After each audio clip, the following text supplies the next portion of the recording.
ദൈവത്തിന്റെ അതിപരിശുദ്ധമായ മഹത്വമുണ്ടാകട്ടെ. സ്നേഹ ബഹുമാന ആദരവുകളുള്ള എല്ലാ ദൈവദാസന്മാർക്കും ദൈവമക്കൾക്കും കൊച്ചുമക്കൾക്കും ഉയർത്തെഴുന്നേറ്റ് ജീവിക്കുന്നവനായ യേശു ക്രിസ്തുവിന്റെ നിസ്തുല്യ നാമത്തിലെ സ്നേഹവന്ദനം അർപ്പിക്കുന്നു. നാം ചിന്തിച്ചുകൊണ്ടിരിക്കുന്നതായ വിഷയം മനുഷ്യരുടെ ഈ ലോക ജീവിതവും അതിൻ്റെ അവസാനത്തിൽ സംഭവിക്കുന്ന മരണവും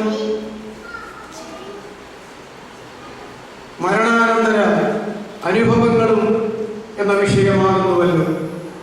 കഴിഞ്ഞ ദിവസം നമ്മൾ വിശുദ്ധ ലൂക്കോസിന്റെ സുവിശേഷം 16-ാം അധ്യായത്തിന്റെ 19 മുതൽ 31 വരെയുള്ളതായ 13 വാക്യങ്ങളിൽ നമ്മുടെ കർത്താവ് സംസാരിച്ച ഒരു ധനവാന്റെയും ലാസറിന്റെയും ജീവചരിത്രത്തെ സംബന്ധിച്ച്, അവരുടെ മരണത്തെ സംബന്ധിച്ച്, അവരുടെ മരണാനന്തര അനുഭവങ്ങളെ സംബന്ധിച്ച് നമ്മൾ ചിന്തിച്ച് അവസാനിപ്പിക്കുകയായിരുന്നു. 13 വാക്യങ്ങളിൽ ആ 2 മനുഷ്യരുടെ ഈ ലോക ജീവിതത്തിന് വേണ്ടി 3 വാക്യങ്ങൾ നമ്മുടെ കർത്താവ് സംസാരിക്കാനായിട്ട് വിനിയോഗിച്ചു. അതിൽ മാനസാന്തരമില്ലാതെ പാതാളത്തിലേക്ക് മാറ്റപ്പെട്ട ധനവാന്റെ ഈ ലോക ജീവിതത്തെക്കുറിച്ച് പറയുവാൻ ഒരു വാക്യവും, എന്നാൽ മാനസാന്തര മുഖാന്തരമായി അബ്രാഹാമിന്റെ വഴിയിലേക്ക്, ആനന്ദങ്ങളുടെ വർദ്ധീസായിലേക്ക് മാറ്റപ്പെട്ട ലാസറിന്റെ ജീവിതത്തെ സംബന്ധിച്ച് പറയുവാൻ ആ 2 വാക്യങ്ങളും കർത്താവ് ഉപയോഗിച്ചു. അതുകൊണ്ട് ഈ ലോകത്തിൽ ആര് തന്നെയായിരുന്നാലും ദൈവകൽപ്പനയെ അനുസരിച്ച് മാനസാന്തര ജീവിതം നയിക്കുന്നില്ലെങ്കിൽ ആ മനുഷ്യന്റെ ഈ ലോക ജീവിതത്തിന് സ്വർഗം വലിയ പ്രാധാന്യം കൊടുക്കുന്നില്ല. ഈ ലോകത്തിൽ ആരെല്ലാം തള്ളിക്കളഞ്ഞ് അവഗണിക്കപ്പെട്ട് ഏതവസ്ഥയിലായിരുന്നാലും മാനസാന്തരപ്പെടുന്ന ഒരു മനുഷ്യന്റെ ജീവിതത്തെ സ്വർഗം വിലമതിക്കുന്നു എന്നും നമ്മൾ ചിന്തിച്ചു കഴിയും. എന്നാൽ ധനവാന്റെ മരണത്തെ വെളിപ്പെടുത്തുവാനും ലാസറിന്റെ മരണത്തെ വെളിപ്പെടുത്തുവാനും ഓരോ വാക്യങ്ങൾ നമ്മുടെ കർത്താവ് ഉപയോഗിച്ചു. ധനവാനാകട്ടെ, ദരിദ്രനാകട്ടെ, സ്വർഗത്തിൽ പോകുന്നവനാകട്ടെ, നരകത്തിൽ പോകുന്നവനാകട്ടെ, അതിനു മുമ്പ് വചനത്തിൽ രേഖപ്പെടുത്തിയിരിക്കുന്ന പോലെ പാതാളത്തിൽ പോകുന്നവനാകട്ടെ, പർദീസായിലേക്ക് മാറ്റപ്പെടുന്നവനാകട്ടെ, ആര് തന്നെ ആയാലും ഒരു മരണമുണ്ട് എന്നുള്ള യാഥാർത്ഥ്യം ഒരുപോലെ ഇരിക്കുന്നതിനാൽ മരണമാകുന്ന ഒരു മുഖാന്തരത്തിലൂടെ ഈ ലോക ജീവിതം അവസാനിപ്പിച്ച് അവരവരുടെ ആത്മാക്കൾക്ക് വേണ്ടി ഒരുക്കപ്പെട്ടിരിക്കുന്ന വാസസ്ഥലങ്ങളിലേക്ക് മാറ്റപ്പെട്ടു പോകും എന്നുള്ളത് ഒരു യാഥാർത്ഥ്യമാകിയാൽ ഓരോ വചനങ്ങൾ അതിനായിട്ട് ഉപയോഗിച്ചു എന്ന് നമ്മൾ കണ്ടു. അങ്ങനെ 3-5 വാക്യങ്ങൾ വിട്ടാൽ മരണാനന്തര അനുഭവങ്ങളെ വെളിപ്പെടുത്തുവാൻ അവശേഷിക്കുന്ന 4 വാക്യങ്ങളിൽ ധനവാന്റെ അവസ്ഥകളെ കുറിച്ച് പരാമർശിക്കുവാൻ 4 വാക്യങ്ങളും അബ്രാഹാമിന്റെ മടിയിലായിരിക്കുന്ന ലാസറിന്റെ അവസ്ഥയെക്കുറിച്ച് വിവരിക്കുവാൻ അബ്രാഹാം സംസാരിച്ചത് രേഖപ്പെടുത്തിയിരിക്കുമ്പോൾ അത് 4 വാക്യങ്ങളാകുന്നു എന്ന് നമ്മൾ മനസ്സിലാക്കേണ്ടതാണ്. എന്നാൽ 4 വാക്യങ്ങൾ വീതമാണ് തിരിച്ചു തിരിക്കുന്നതെങ്കിലും അതിലടങ്ങിയിരിക്കുന്നതായ വിഷയങ്ങൾ ഏറ്റക്കുറച്ചിലുകൾ ഉണ്ട് എന്ന് നമ്മൾ മനസ്സിലാക്കേണ്ടതാണ്. അത് നമ്മൾ വായിച്ച് അവസാനിപ്പിച്ചു. അവസാനം ധനവാൻ പാതാളത്തിൽ കിടന്നുകൊണ്ട് അബ്രാഹാം പിതാവേ കനിവുണ്ടാകണം, ഞാൻ വേദനയിലായി കഷ്ടപ്പെടുന്നു, ലാസറിനെ എൻ്റെ അടുക്കൽ അയക്കണം, ഈ തീജ്വാലയിൽ കിടന്ന് ബുദ്ധിമുട്ടുന്നതിനാൽ ലാസർ തന്റെ വിരലിന്റെ അഗ്രഹം കൊണ്ട് ഒരു തുള്ളി വെള്ളമെങ്കിലും എന്റെ വായിൽ തൊട്ടുതരാനൊന്ന് അനുവദിക്കണം, അവനെ ഇങ്ങോട്ട് അയക്കണം എന്നിങ്ങനെയുള്ളതായിരിക്കുന്ന ആവശ്യങ്ങളും അത്യാവശ്യങ്ങളും അപേക്ഷകളും യാതനകളും പ്രാർത്ഥനകളും എല്ലാം നടത്തി എന്ന് നമുക്ക് മനസ്സിലാക്കുവാനായിട്ട് ഇടയായി. അതിനെല്ലാം തക്ക മറുപടി അബ്രാഹാം കൊടുത്തിട്ടുണ്ട്. ഇവിടെ നിന്ന് അങ്ങോട്ട് വരുവാനും അവിടെ നിന്ന് ഇങ്ങോട്ട് വരുവാനും പാടില്ലാത്തവണ്ണം നമുക്ക് തമ്മിൽ നീ കിടക്കുന്ന ഇടത്തിനും ഞങ്ങളായിരിക്കുന്ന ഈ സ്ഥലത്തിനും ഇടയ്ക്ക് തമ്മിൽ കടന്നുകൂടാതെ വണ്ണം ഒരു വലിയ പിളർപ്പ് ദൈവം ഉണ്ടാക്കി വച്ചിരിക്കുന്നു, ആയതിനാൽ അത് നടക്കത്തില്ല എന്ന് അബ്രാഹാം മറുപടി പറഞ്ഞു. അപ്പോൾ അങ്ങനെയാണ് എങ്കിൽ എനിക്ക് ലോകത്തിൽ 5 സഹോദരന്മാരുണ്ട്, അവർ എന്നെ പോലെ തന്നെ ലോകത്തിൽ ജീവിക്കുന്നവരാണ്. അതുകൊണ്ട് അവരും എപ്പോൾ എങ്ങനെ മരിക്കുമെന്ന് അറിയുന്നില്ല. മരിച്ചാൽ എന്നെ പോലെ തന്നെ ഈ യാതനാ സ്ഥലത്ത് വരുവാൻ എല്ലാവിധമായ സാധ്യതകളും ഉള്ളതിനാൽ അവര് ഇവിടെ വരാതിരിപ്പാൻ എന്റെ കാര്യം ഇനി ബുദ്ധിമുട്ടാണെങ്കിൽ ഈ ലാസറിനെ ഇങ്ങോട്ടും അങ്ങോട്ടും കടക്കുന്നതാണല്ലോ തടസ്സം. എന്നാൽ അവനെ നേരെ അങ്ങേ മടിയിൽ നിന്ന് പർദീസായിൽ നിന്ന് ലോകത്തിൽ എന്റെ സഹോദരന്മാർ താമസിക്കുന്ന സ്ഥലത്തേക്ക് അവരുടെ അടുക്കലേക്ക് അയച്ച് അവരോട് ഈ അവസ്ഥകളെല്ലാം ഒന്ന് പറയണം എന്ന് ധനവാൻ ആവശ്യപ്പെട്ടു. അപ്പോൾ അബ്രഹാം അതിന് മറുപടി പറഞ്ഞു, അങ്ങനെ മരിച്ചിട്ട് പാതാളത്തിലേക്ക് വരുന്ന ഒരാളെ വിട്ട് ആ അവസ്ഥ അവിടെ പറയിപ്പിക്കാനോ, പർദീസായിലേക്ക് വരുന്ന ഒരാളെ വിട്ട് ആ അവസ്ഥ അവിടെ പറയിപ്പിച്ച് പിന്നെ അവിടെ ഇരിക്കുന്നവരെ മാനസാന്തരപ്പെടുത്താൻ തക്കവണ്ണം അങ്ങനെ ഒരു പ്രത്യേകമായ അത്ഭുതം നടത്തി അങ്ങനെ ചെയ്യാൻ തക്കവണ്ണം ഒരു ക്രമീകരണം ദൈവം വച്ചിട്ടില്ല. അത് നടക്കുകയുമില്ല. അവർക്ക് ലോകത്തിൽ ജീവിച്ചിരിക്കുന്നവർക്ക് ഇത് ദൈവവചനം കേട്ട് മാനസാന്തരപ്പെടുവാൻ ലോകത്തിൽ ഇപ്പോൾ തന്നെ നിന്റെ കാലത്തുണ്ടായിരുന്നത് പോലെ തന്നെ പ്രവാചകന്മാരുടെ നേതാവായിരിക്കുന്ന മോശയും അവന്റെ കീഴെ ഉള്ള പ്രവാചകന്മാരും ലോകത്തിൽ അവിടെ തന്നെ ഉണ്ട്. വേണമെങ്കിൽ അവരുടെ വചനം കേട്ട് മാനസാന്തരപ്പെടട്ടെ, ഈ ലാസർ മാനസാന്തരപ്പെട്ടതുപോലെ എന്ന് അബ്രഹാം മറുപടി പറയുകയുണ്ടായി. അപ്പോ പറഞ്ഞു, ഈ മോശയും പ്രവാചകന്മാരും ഒരുപോലെ എന്റെ അടുക്കലും എന്റെ സഹോദരന്മാരുടെ അടുക്കലും വന്നിട്ടുണ്ട്. പക്ഷെ ഞങ്ങൾ ആരും ആ വചനം കേട്ടിട്ടില്ല, അനുസരിച്ചിട്ടില്ല, മാനസാന്തരപ്പെട്ടിട്ടില്ല. എന്നാൽ എന്റെ സഹോദരന്മാരെ സംബന്ധിച്ച് എന്റെ വീട്ടുപടിക്കൽ കിടന്ന ലാസറിന്റെ കാര്യം അവർക്കറിയാം, എന്റെ കാര്യവും അറിയാം. ഇവൻ എങ്ങനെ ജീവിച്ചു എന്നും മരിച്ചപ്പോൾ അബ്രഹാമിന്റെ മടിയിലാകുന്നു എന്നും ആനന്ദങ്ങളുടെ പർദീസായിലാകുന്നു എന്നും പാതാളത്തിൽ കിടക്കുന്ന ചേട്ടനെ കണ്ടു എന്നും അവന്റെ അവസ്ഥ പരിതാപകരമാകുന്നു എന്നും ഈ മരിച്ചുപോയ മനുഷ്യനെ ഉയർത്തെഴുന്നേൽപ്പിച്ച് വീണ്ടും എന്റെ സഹോദരന്മാരുടെ അടുക്കൽ അയച്ചാൽ അത് ലോകത്തിൽ ജീവിച്ചിരിക്കുന്ന എന്റെ സഹോദരന്മാർക്ക് മാത്രമല്ല മറ്റുള്ളവർക്കും ഒരു വലിയ അത്ഭുതമായി ഇരിക്കുന്നത് പോലെ തന്നെ ആ അത്ഭുതത്തിന്റെ പേരിൽ മാനസാന്തരപ്പെടാൻ സാധ്യതയുണ്ട്. അപ്പോൾ അബ്രഹാം പറഞ്ഞു, മോശയുടെയും പ്രവാചകന്മാരുടെയും വാക്കുകൾ ആത്മരക്ഷയ്ക്ക് വേണ്ടി കേൾക്കാതിരിക്കുന്ന ഒരു മനുഷ്യൻ ഇനി മരിച്ചിട്ട് ഒരുത്തൻ ഉയർത്തെഴുന്നേറ്റ് അങ്ങോട്ട് ചെന്ന് പറഞ്ഞാലും അവര് കേൾക്കുകയില്ല എന്ന് പറഞ്ഞു. അവസാനം ധനവാൻ പറഞ്ഞു, അങ്ങനെ ചെയ്താൽ അവർ മാനസാന്തരപ്പെടും. ഞാൻ മാനസാന്തരപ്പെടാത്തതിനാലാണ് ഇവിടെ വന്നതെന്ന് എനിക്ക് ഇപ്പോൾ ബോധ്യമായി. എന്നാൽ മാനസാന്തരപ്പെടാത്തവർ ഇവിടെയാ വരുന്നതെന്ന് അവർക്ക് അറിഞ്ഞുകൂടാ. അതുകൊണ്ട് അവർ മാനസാന്തരപ്പെടും, അതുകൊണ്ട് അവരെ അയക്കാൻ പറഞ്ഞത് എന്ന് പറഞ്ഞു. അപ്പോൾ അബ്രഹാം പറഞ്ഞു, ജീവിച്ചിരിക്കുന്നവര് പറഞ്ഞിട്ട് മാനസാന്തരപ്പെടാത്തവര് ഇനി ഒരു മരിച്ച ഒരാൾ ഉയർത്തെഴുന്നേൽപ്പിച്ച് അങ്ങോട്ട് വിട്ടാലും അവരുടെ വാക്ക് വിശ്വസിക്കുകയില്ല എന്ന് പറഞ്ഞു. ധനവാൻ പറഞ്ഞു, ലാസർ ചെന്നാൽ അവർ മാനസാന്തരപ്പെടും. അബ്രഹാം പറഞ്ഞു, ലാസർ ചെന്നാലും അവർ വിശ്വസിക്കുകയില്ല. അപ്പോൾ മാനസാന്തരമാണ് കാര്യമെന്ന് ധനവാൻ വെളിപ്പെടുത്തുമ്പോൾ അബ്രഹാം അതൊന്ന് തിരുത്തി കുറിക്കുന്നുണ്ട്. വെറും മാനസാന്തരമല്ല, ദൈവത്തിലുള്ള വിശ്വാസത്താലുള്ള മാനസാന്തരം, വിശ്വാസത്താലുള്ള മാനസാന്തരം. അതുകൊണ്ട് അവർ വിശ്വസിച്ചിട്ട് വേണ്ടേ, പറയുന്നത് അങ്ങനെയാകുന്നുവെന്ന് വിശ്വസിച്ചിട്ട് വേണ്ടേ ആത്മാവ് പ്രവർത്തിക്കാൻ, പാപബോധം, നീതിബോധം, ന്യായവിധിബോധം കൊടുക്കുവാൻ അവർ വിശ്വസിക്കുകയില്ല. അതുകൊണ്ട് ആത്മാവ് പ്രവർത്തിക്കുകയില്ല, അവർക്ക് പാപബോധം ഉണ്ടാവുകയില്ല, നീ പറയുന്ന മാനസാന്തരം സംഭവിക്കുകയുമില്ല എന്ന് പറയുകയുണ്ടായി. ഇതാണ് നാം പറഞ്ഞു നിർത്തിയതും വീണ്ടും അതേ തുടർന്ന് ഇപ്പോൾ നമ്മൾ ചിന്തിക്കാനായിട്ട് ആഗ്രഹിക്കുന്നതും.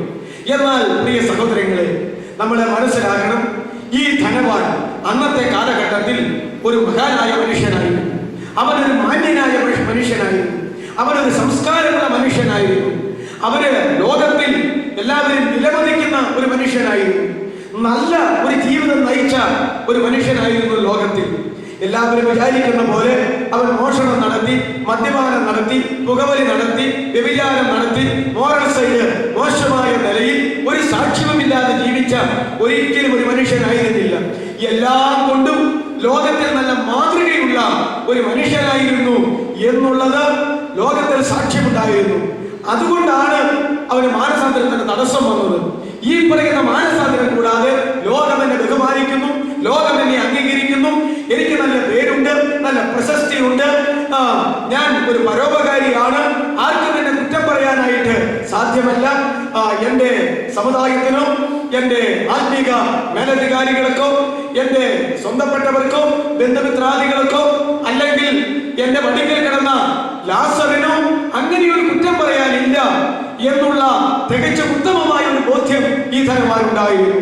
ഇപ്രകാരമുള്ള ബോധം ഈ ലോകത്തിൽ താൻ തനിക്ക് തന്നെ മതിയായവനാണ്, എല്ലാം കൊണ്ടും ഏറെക്കുറെ നന്നായിരിക്കുന്നവനാണ്, ഒരു തികഞ്ഞ മനുഷ്യനാണ് എന്ന് ബോധമുള്ള ഒരു മനുഷ്യന് മാനസാന്തരത്തിന് വലിയ തടസ്സമുണ്ട് എന്ന് നമ്മൾ മനസ്സിലാക്കേണ്ടതാണ്. അവരുടെ മനോഭാവം പരീക്ഷ മനോഭാവമാകുന്നു എന്ന് വേദപുസ്തകത്തിൽ നമുക്ക് കാണുവാനായിട്ട് കഴിയും. അതേക്കുറിച്ച് ഇപ്പോൾ നമ്മൾ ചിന്തിക്കുന്ന ഈ ധനവാനോടുള്ള ബന്ധത്തിൽ ചിന്തിക്കുന്ന ഈ വചനങ്ങൾ നമ്മളിപ്പോൾ ചിന്തിച്ച് കഴിയുമ്പോൾ അത് മനസ്സിലാക്കാനായിട്ട് കഴിയും. ഈ ധനവാന്റെ ഗുണഗണങ്ങളെ സംബന്ധിച്ച് ഈ വായിച്ച വേദഭാഗത്ത് നിന്ന് 13 വാക്യങ്ങൾ അടങ്ങുന്ന ആ വേദഭാഗത്ത് നിന്ന് ചില കാര്യങ്ങൾ ഇപ്രകാരം നമുക്ക് മനസ്സിലാക്കാനായിട്ട് കഴിയും. എന്റെ നോട്ടിൽ അവനെ സംബന്ധിച്ച് ഒരു 11 കൂട്ടം നന്മകൾ, ഒരു 11 കൂട്ടം യോഗ്യതകൾ, ഒരു 11 കൂട്ടം ആദരണീയമായ കാര്യങ്ങൾ ഈ വചനത്തിൽ നിന്ന് നമ്മൾ ചിന്തിക്കുമ്പോൾ മനസ്സിലാക്കാനായിട്ട് കഴിയും.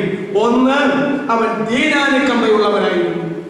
ദീനാനുകമ്പ ഉള്ളവനായിരുന്നു. അത് 16-20-21 വാക്യം നോക്കുമ്പോൾ നമുക്ക് കണ്ടുപിടിക്കാനായിട്ട് കഴിയും. 16 ലൂക്കോസിന്റെ സുവിശേഷം 16-20-21 വാക്യം വായിക്കുമ്പോൾ ഈ ധനവാൻ ഒരു ദീനാനുകമ്പയുള്ള മനുഷ്യനായിരുന്നു എന്ന് കാണുവാനായിട്ട് കഴിയും. അതെന്താ ദീനാനുകമ്പ എന്ന് പറഞ്ഞാല്, ഇപ്രകാരം വെറുക്കപ്പെട്ട അല്ലെങ്കിൽ ലോകത്തിന്റെ മുമ്പിൽ അവഗണിക്കപ്പെട്ട ശപിക്കപ്പെട്ട ഒരു മനുഷ്യനെ അവന്റെ പടിപ്പുരയ്ക്കൽ കിടത്തി എന്നുള്ളത്, താമസിക്കാൻ അനുവദിച്ചു എന്നുള്ളത് നിസ്സാരമായ ഒരു കാര്യമല്ല. നമുക്കൊരു വീടുണ്ടെന്നിരിക്കട്ടെ, അത് ഇങ്ങനെ മെയിൻ റോഡിന്റെ അവിടെ നിന്ന് ഒരു റോഡോ അല്ലെങ്കിൽ അവിടെ ഒരു ഗേറ്റോ ഒരു പടിപ്പുരയോ ഉണ്ടെന്നിരിക്കട്ടെ, അവിടെ ഇഷ്ടപ്പെടാത്തതായിട്ടുള്ള ഒരു മനുഷ്യൻ സ്ഥിരമായിട്ട് വന്ന് അവിടെ താമസിക്കുന്നുവെങ്കിൽ ഒരു തണലും ഒക്കെ ഉണ്ടാക്കി, ഇപ്പം പണ്ട് കാലത്ത് ഓല കൊണ്ടൊക്കെ താൽക്കാലികമായിട്ട് ഉണ്ടാക്കുന്ന പോലെ ഇപ്പൊ പടുതിയാണല്ലോ, ഒരു പടുതിയൊക്കെ വലിച്ചു കെട്ടി അവിടെ എങ്ങനെ കൂടുക എന്ന് വിചാരിക്കുക. നിശ്ചയമായിട്ടും ഒരു ദിവസം 2 ദിവസം കഴിഞ്ഞിട്ട് അവൻ മാറുന്നില്ലെങ്കിൽ നമ്മൾ അവനെ അവിടെ നിന്ന് ഓടിക്കും. അതിനുള്ള നിയമങ്ങൾ ഉണ്ട്. എന്റെ വീട്ടുപടിയിൽ ഒരുത്തന്താ വന്ന് കിടക്കുന്നു, എന്റെ മതിലേ അവൻ ചില പണികളൊക്കെ ചെയ്യുന്നുണ്ട്, ഇതിന്റെ ഇവിടെ കിടക്കുകയാണ്. ആളുകൾക്ക് ഇങ്ങോട്ട് കടന്നു വരാനും ഞങ്ങൾക്ക് അങ്ങോട്ട് പോകാനും ബുദ്ധിമുട്ടുണ്ട്. രാപകലില്ലാതെ ഇവിടെ കിടക്കുകയാണ് ചെയ്യുന്നത്. രാത്രികാലം സ്ത്രീകൾക്കും കുഞ്ഞുങ്ങൾക്കും പേടിയാ എന്ന് തന്നെയല്ല, ഇവൻ ആരായെന്താന്ന് നല്ല നിശ്ചയമില്ല. ഇങ്ങനെയൊക്കെയുള്ള വകുപ്പുകൾ, 100 വകുപ്പുകൾ അവരെ നമുക്ക് അവിടെ നിന്ന് ഓടിക്കാനായിട്ട് നമ്മുടെ പക്ഷത്തുണ്ട്. നാം ആത്മീകരാണെന്ന് പറഞ്ഞാലും ഭൗതികരാണെന്ന് പറഞ്ഞാലും അവനെ അവിടെ നിന്ന് പറപ്പിക്കുക തന്നെ ചെയ്യും.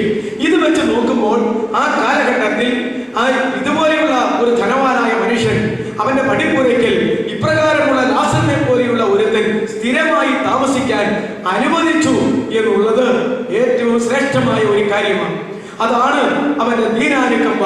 അവൻ അവിടെ കിടന്നത് തന്നെ, നീ എന്താ അവിടെ കിടക്കണമെന്ന് ചോദിച്ചപ്പോൾ, അങ്ങേ മേശയിൽ നിന്ന് നിങ്ങളൊക്കെ തിന്ന് അവശേഷിപ്പിക്കുന്ന ഉച്ഛിഷ്ടങ്ങളെങ്കിലും ഒന്ന് തിന്ന് വിശപ്പടക്കാൻ വേണ്ടി ഇവിടെ വന്നെന്ന് മാത്രമേ ഉള്ളൂ, വേറെ ഒരു ലക്ഷ്യവുമില്ല. അങ്ങനെയാണെങ്കിൽ നീ അവിടെ തന്നെ കിടന്നു എന്ന് പറഞ്ഞിട്ടുണ്ട്. അല്ലെങ്കിൽ അത് സാധ്യമല്ല.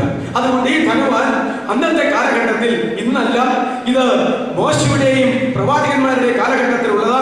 ഇന്നേക്ക് 4000 കൊല്ലം മുമ്പ് സംഭവിച്ച ഒരു കാര്യത്തെ കുറിച്ച് കർത്താവ് 2000 കൊല്ലം കഴിഞ്ഞ് ഇന്നേക്ക് 2000 കൊല്ലത്തിന് മുമ്പ് പാലസ്തീനയിൽ വന്ന് 3.5 വർഷക്കാലം പ്രവർത്തിക്കുമ്പോൾ തന്റെ കൂടെയുള്ള ജനത്തോട് ഇത് സംസാരിക്കുന്നത്.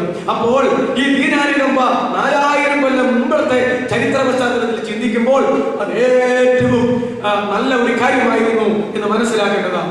2, അവൻ കുടുംബശ്രേഷ്ഠതയുള്ളവനായിരുന്നു. ഈ ധനവാൻ കുടുംബശ്രേഷ്ഠത ഉള്ളവനായിരുന്നു. 16-24-25 വാക്യങ്ങൾ വായിക്കുമ്പോൾ നമുക്കറിയാം, അവൻ തന്നെ പറയുന്നു, ഞങ്ങളുടെ മാതാപിതാക്കന്മാർക്ക് 6 സഹോദരങ്ങളാണ്. സഹോദരിമാരെ വിവാഹം ചെയ്ത് അയച്ചു കാണും, പക്ഷേ അതുണ്ടോ ഇല്ലയോ നമുക്ക് വ്യക്തമല്ല. എനിക്ക് 5 സഹോദരന്മാര് എന്റെ നാട്ടിലുണ്ട്, ഭൂമിയിലുണ്ട് എന്നാ പറഞ്ഞത്. അപ്പോൾ ഇവനോട് കൂടി എത്ര അവരാറ് പേരാന്ന് മനസ്സിലാക്കാൻ കഴിയും. ശമരിയ സ്ത്രീയോടുള്ളതായിരിക്കുന്ന ബന്ധത്തിൽ കർത്താവ് പറഞ്ഞു, നിനക്ക് 5 ഭർത്താക്കന്മാർ ഉണ്ടായിരുന്നു, ഇപ്പോൾ ഉള്ളവൻ നിന്റെ ഭർത്താവുമല്ല. അപ്പോൾ എത്ര എണ്ണത്തിന്റെ കൂടെ കഴിഞ്ഞെന്നാണ് കർത്താവ് പറയുന്നത്? 5 പേർ ഇതിന് മുമ്പേ ഉണ്ടായിരുന്നു, അവർ 5 പേരും നിന്റെ ഭർത്താക്കന്മാരായി.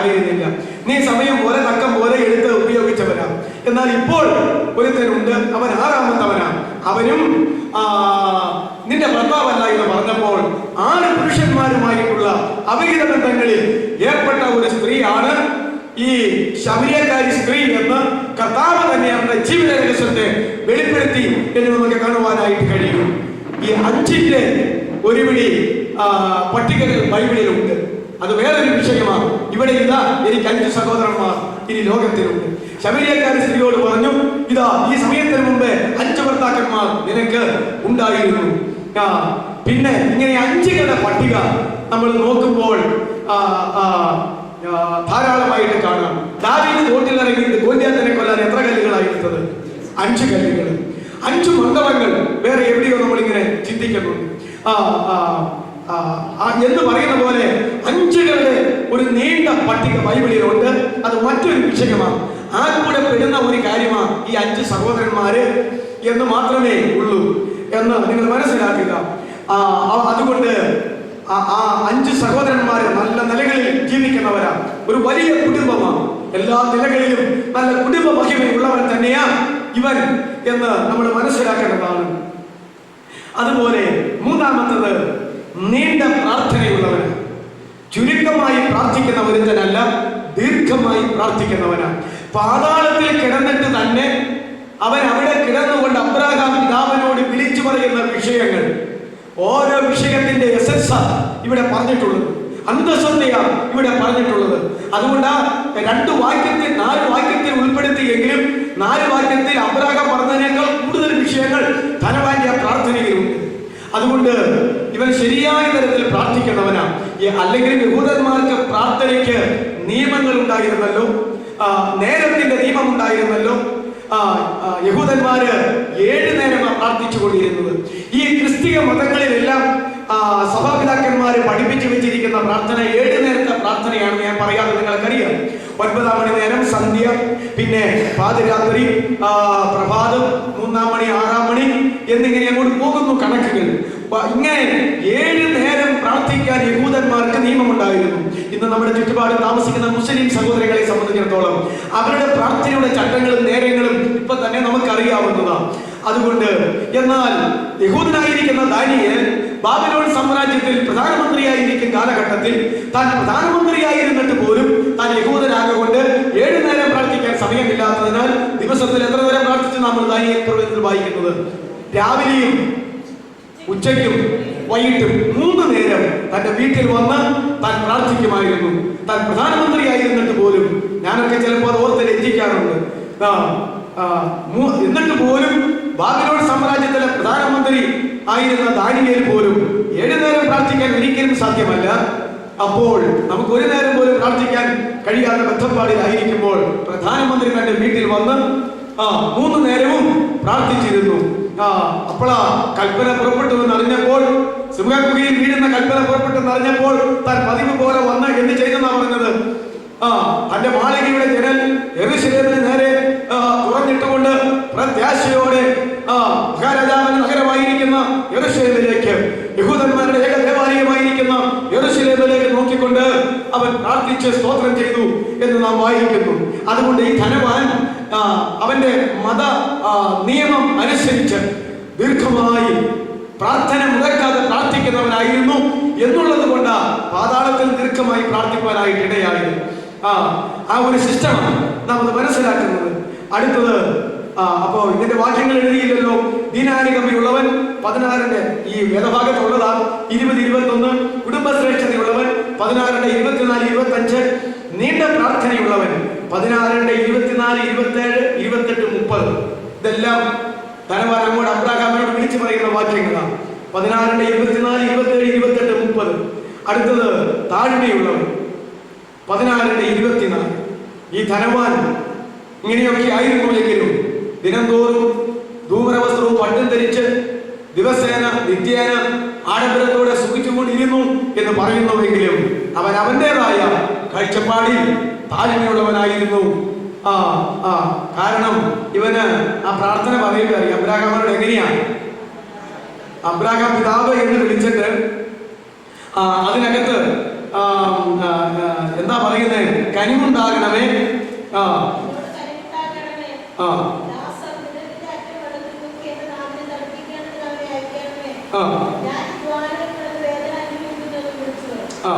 അപ്പൊ അവന്റെ ആ പ്രാർത്ഥന കേൾക്കുമ്പോൾ തന്നെ താഴ്മയുടെ വാചകങ്ങളാണ് അവൻ പറയുന്നത്. ഒരു പരീക്ഷൻ പ്രാർത്ഥിച്ചല്ലോ, യഹൂദനായിരിക്കണം ഒരു പരീക്ഷൻ. നമുക്കറിയാമല്ലോ, ഈ ഇവിടെയുള്ള എല്ലാവരെയും പോലെയുമല്ല, അവിടെ നിന്ന് പ്രാർത്ഥിക്കുന്ന അവരെ പോലെയുമല്ല. ഞാൻ ഇങ്ങനെയൊക്കെയാണ്, അതുകൊണ്ട് ഞാൻ ദൈവമേ നിന്നെ വാഴ്ത്തുന്നു എന്ന് പറഞ്ഞ പോലെയുള്ള തന്നെത്താൻ ഉയർത്തുന്ന ഒരു മനോഭാവത്തിലല്ല, വളരെ താഴ്മയോടെ ആണ് അവന്റെ പ്രാർത്ഥന. അവൻ താഴ്മയുള്ളവനാണ്. അടുത്തത് അസൂയ ഇല്ലാത്തവനാണ്. 16:27-28. എന്താ അസൂയ? എനിക്ക് തോന്നുന്നത് അവന്റെ കാര്യം പോയെങ്കിൽ പോട്ടെ, ജീവനോടെ ഭൂമിയിൽ ഇരിക്കുന്ന സഹോദരന്മാരെങ്കിലും ഗുണം വരണം എന്നുള്ള നല്ല മനസാക്ഷിയുള്ളവനാണ്. പാതാളത്തിൽ കിടക്കുന്നു എങ്കിലും അവൻ ഇത് നമ്മളെങ്ങനെയാണ്, നമ്മൾ രക്തബന്ധമുള്ള 5 സഹോദരന്മാർ 6 പേർ ഒന്നിച്ച് താമസിക്കുകയാണെങ്കിലും ഹൃദയം പരിശോധിക്കുന്ന ദൈവത്തിന് അറിയാം. ഒരുത്തൻ ഇച്ചിരി പൊങ്ങിയാൽ അവനെ കാണുമ്പോൾ ദൈവത്തിനെ അനുഗ്രഹിച്ചു അല്ലടാ എന്ന് പറഞ്ഞങ്ങ് മാറി കഴിയുമ്പോൾ മാൻ എങ്ങനെ ഇങ്ങനെ ഉയരുടെ എന്റെ പൊന്നെ എന്ന് ചിന്തിക്കുന്ന ഒരു ഇതാ. അത് ലോകത്തിൽ എല്ലാവരും അങ്ങനെയാണ്. ഈ അസൂയ, ഈ ആന്തരിക പാപങ്ങളെ സംബന്ധിച്ചിടത്തോളം ക്രിസ്ത്യാനി എന്നും അക്രൈസ്തവരെന്നും ഈ ക്രിസ്ത്യാനികൾ തന്നെ സൂപ്പർ ക്വാളിറ്റി എന്ന് പറഞ്ഞ് നിൽക്കുന്ന ദൈവമക്കൾക്കും ഈ ഇങ്ങനെയുള്ള ആന്തരിക പാപങ്ങളെ സംബന്ധിച്ച് വ്യത്യാസമില്ല. ബാഹ്യ പാപങ്ങളെ സംബന്ധിച്ചാണ് വ്യത്യാസം. മാനസാന്തരപ്പെട്ട ഒരാൾ പുകവലി നിർത്തി, പിന്നെ പുകവലി തൊഴിലിരിക്കുമ്പോൾ മാനസാന്തരപ്പെട്ടതാണെന്ന് ആരെങ്കിലും സമ്മതിക്കുമോ? മദ്യപാനം ചെയ്യുന്ന ഒരാൾ മദ്യപാനം നിർത്തി, മദ്യപാനം നടത്തുമ്പോൾ മാനസാന്തരപ്പെട്ടു എന്ന് പറഞ്ഞാൽ, എന്നാൽ അതിനു മുമ്പുള്ള അസൂയയും ഇപ്പോഴുള്ള അസൂയയും ഇനി വരാനിരിക്കുന്ന അസൂയയ്ക്കും കാര്യമായി ചെയ്യിച്ചു വരത്തില്ല. അപ്പൊ ഞാൻ പറയുന്നത് അസൂയ, അഹങ്കാരം, നിഗളം, ഗർവ്, വാശി, വൈരാഗ്യം, വിദ്വേഷം, വെറുപ്പ്, പക തുടങ്ങിയതായിരിക്കുന്ന ഈ പാവങ്ങൾ, എന്നിലുള്ള ഈ പാവങ്ങൾ നിങ്ങൾ ആരും കണ്ടുപിടിക്കുന്നതല്ല. എന്നാൽ ഞാൻ മറ്റെന്തെങ്കിലും ചെയ്താൽ, ഇപ്പൊ വഴിയെ പോകുമ്പോൾ കള്ളിഷാപ്പിൽ കയറി ഒരു കുപ്പി കള്ളു കുടിച്ചാൽ, അതെനിക്ക് അങ്ങനെ സംഭവിച്ചാൽ അത് പെട്ടെന്ന് പുരോഗമുട്ട് കഴിയും, പിന്മാറിപ്പോയി, തകർന്നുപോയി എന്ന് പറയും.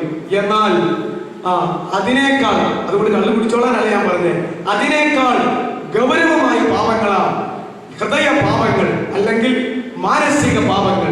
കർത്താവ് തന്നെ പറഞ്ഞു, പുറമെ നിന്ന് കൈ കഴുകാതെ എന്തെങ്കിലും കഴിച്ചതുകൊണ്ട്, പുറമെ നിന്ന് മനുഷ്യന്റെ അകത്തേക്ക് ചെല്ലുന്നത് കൊണ്ട് ഒരു മനുഷ്യനും അശുദ്ധിപ്പെടുകയില്ല. എന്നാൽ അകത്ത് നിന്ന്, നിങ്ങളുടെ ഹൃദയത്തിൽ നിന്ന് തന്നെ പുറത്തേക്ക് വരുന്ന 13 കൂട്ടം പാപങ്ങൾ മർക്കോസിന്റെ സുവിശേഷം 7:21 വാക്യമാണെന്ന് തോന്നുന്നു. എഴുതുന്നതിന് മുമ്പ് ഒന്ന് നോക്കിയാൽ വേണ്ടിയില്ല. മർക്കോസ് 7:21 ഹൃദയ പാപങ്ങൾ. മർക്കോസ് 7 മനുഷ്യന്റെ ഹൃദയത്തിൽ നിന്ന് അധ്യായ വാക്യം ഏതാണ്? തന്നെയല്ലേ? മർക്കോസ് 7:21 13 കൂട്ടം പാപത്തിന്റെ ലിസ്റ്റ് അവിടെ പറയുന്നുണ്ട്. മനുഷ്യ ഹൃദയത്തിൽ നിന്ന് പുറത്തേക്ക് വന്ന് അവനെയും അത് കാണുകയോ കേൾക്കുകയോ ചെയ്യുന്നവരെയും അശുദ്ധമാക്കുന്ന 13 കൂട്ടം പാപങ്ങൾ, മാനസിക പാപങ്ങൾ വേറെ കിടക്കുന്നു. അതുകൊണ്ട് ഈ ധനവാനെ സംബന്ധിച്ചിടത്തോളം അവൻ അസൂയ ഇല്ലാത്തവനാണ്. മാനസിക പാപത്തിൽ ഒരു പാപമാണ് അസൂയ. നമ്മുടെ കർത്താവിനെ യഹൂദന്മാര് ക്രൂശിച്ചു കൊല്ലാൻ ഏൽപ്പിച്ചതിന്റെ കാരണം പീലാത്തോസ് കണ്ടുപിടിച്ച് പറയുന്നു, അവൻ അസൂയ കൊണ്ടാണ് ഇവനെ കുറ്റക്കാരൻ എന്ന് പറഞ്ഞ് തന്റെ അരമനയിൽ വിസ്തരിക്കാൻ കൊണ്ടുവന്നത്, ക്രൂശിക്കണമെന്ന് പറയുന്നത് എന്ന് പീലാത്തോസ് അറിഞ്ഞിരുന്നു. അപ്പൊ നോക്കിക്കേ, ആ പീലാത്തോസിന് പോലും യഹൂദന്മാരോട് ഒരു തെറ്റും ചെയ്തിട്ടല്ല, യഹൂദന്മാർക്ക് യേശുവിനോടുള്ള അസൂയ കാരണമാണ് അവനെ തൂക്കിക്കൊല്ലാനായിട്ട് കൊണ്ടുവന്നിരിക്കുന്നത് എന്നുള്ള യാഥാർത്ഥ്യം പീലാത്തോസിന് അറിയാമായിരുന്നു. പിന്നെ എന്താ തകരാറ് പറ്റിയത്? ഈ യാഥാർത്ഥ്യം അറിഞ്ഞിരുന്നു എങ്കിലും ഒരു ന്യായാധിപൻ എന്നുള്ള നിലയിൽ അവനത് പറയേണ്ടതായിരുന്നു. അല്ലയോ യഹൂദ ജാതിയെ, നിങ്ങളുടെ ഗുരുവാണെന്ന് പറയുന്ന, നിങ്ങളുടെ രാജാവാണെന്ന് പറയുന്ന ഇവനെ നിങ്ങൾ ഇവിടെ കൊണ്ടുവന്നിരിക്കുന്നത് അസൂയ നിമിത്തമല്ലേ? അതുകൊണ്ട് അവനോട് തെറ്റും ചെയ്തതല്ലോ, ഈ കാര്യത്തിൽ ഞാൻ ഇടപെടുകയില്ല എന്ന് പറഞ്ഞാൽ അത് അങ്ങനെ തന്നെ ആയിരിക്കേണ്ടതാണ്. എന്നാൽ ഒരു സന്ദർഭത്തെങ്കിൽ അവന്റെ മനസാക്ഷി പ്രകാരം ജനം കാണുക വെള്ളമെടുത്ത് കൈ കഴുകിക്കൊണ്ട് പറഞ്ഞു, ഈ മനുഷ്യൻ നിരപരാധി, ഇവന്റെ കാര്യത്തിൽ എനിക്ക് യാതൊരു പങ്കും ഓഹരിയുമില്ല എന്ന് പറഞ്ഞ് കുറ്റമില്ലായ്മയിൽ ഞാൻ എന്റെ കൈകളെ കഴുകുന്നു എന്ന് പറഞ്ഞ് അന്നത്തെ സിസ്റ്റം അനുസരിച്ച് കൈ കഴുകിയത. പക്ഷേ 10-15 മിനിറ്റിന് ശേഷം അവൻ മറിച്ചൊരു വിധി. എന്നാൽ നിങ്ങളുടെ ന്യായം. അപ്പോൾ ജനം അവിടെ നിന്ന് ആർപ്പിടാൻ തുടങ്ങി, ആരവാരമം മുഴക്കാൻ തുടങ്ങി. നീ ഗവർണറാണെങ്കിലും ഞങ്ങളുടെ ഗവർണറാണെങ്കിലും നീ റോമൻ കൈസറുടെ സ്നേഹിതനല്ല, നീ റോമൻ ഗവൺമെന്റിന് വേണ്ടി നിൽക്കുന്നവനല്ല എന്ന് പറഞ്ഞുകൊണ്ട് അവനെതിരെ മുദ്രാവാക്യം വിളിച്ച് ആ തിരമ്പിക്കൊണ്ടിരുന്നപ്പോൾ ഇവൻ ഒരു കാര്യം മനസ്സിലായി. ഈ ജനതതി ഒരു മാസ് പെറ്റീഷൻ കൈസർക്ക് അയച്ചാൽ ഇവന്റെ ഗവർണർ സ്ഥാനം നഷ്ടമാകും. സ്ഥലം മാറ്റം മാത്രമല്ല, മേലാൽ ഇവനെ ഒരു ഗവർണറായിട്ട് വച്ചുകൊണ്ടിരിക്കുകയില്ല എന്ന് ബോധ്യപ്പെട്ടപ്പോൾ അവന്റെ സ്ഥാനത്തിന് വേണ്ടി, പ്രവൃത്തിക്ക് വേണ്ടി, അധികാരത്തിന് വേണ്ടി, അവന്റെ ഉപജീവന മാർഗത്തിന് വേണ്ടി യഥാർത്ഥമായ കാരണം അറിയാമെങ്കിലും രണ്ടാമത് ഒന്ന് തിരുത്തി വിധിച്ചു, കൊണ്ടുപോയി ക്രൂശിച്ചു കൊള്ളാനായിട്ട്. ഗവൺമെന്റിൽ നിന്ന് ഒരു ഗവൺമെന്റ് അധികാരിയുടെ ഒരു വിധി കിട്ടാതെ ഇവനെ ക്രൂശിച്ചു കൊല്ലാൻ സാധ്യമല്ലായിരുന്നു. അതുകൊണ്ട് അപ്രകാരം വിധിച്ചു.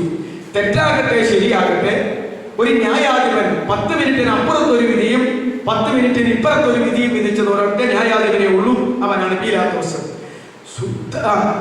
കൊന്നിട്ട് കൊന്നില്ല എന്നും കൊല്ലാത്തതിനെ കൊന്നുവരെയും ഒക്കെ വിധിയുണ്ടെന്ന് കേട്ടിട്ടുണ്ട്.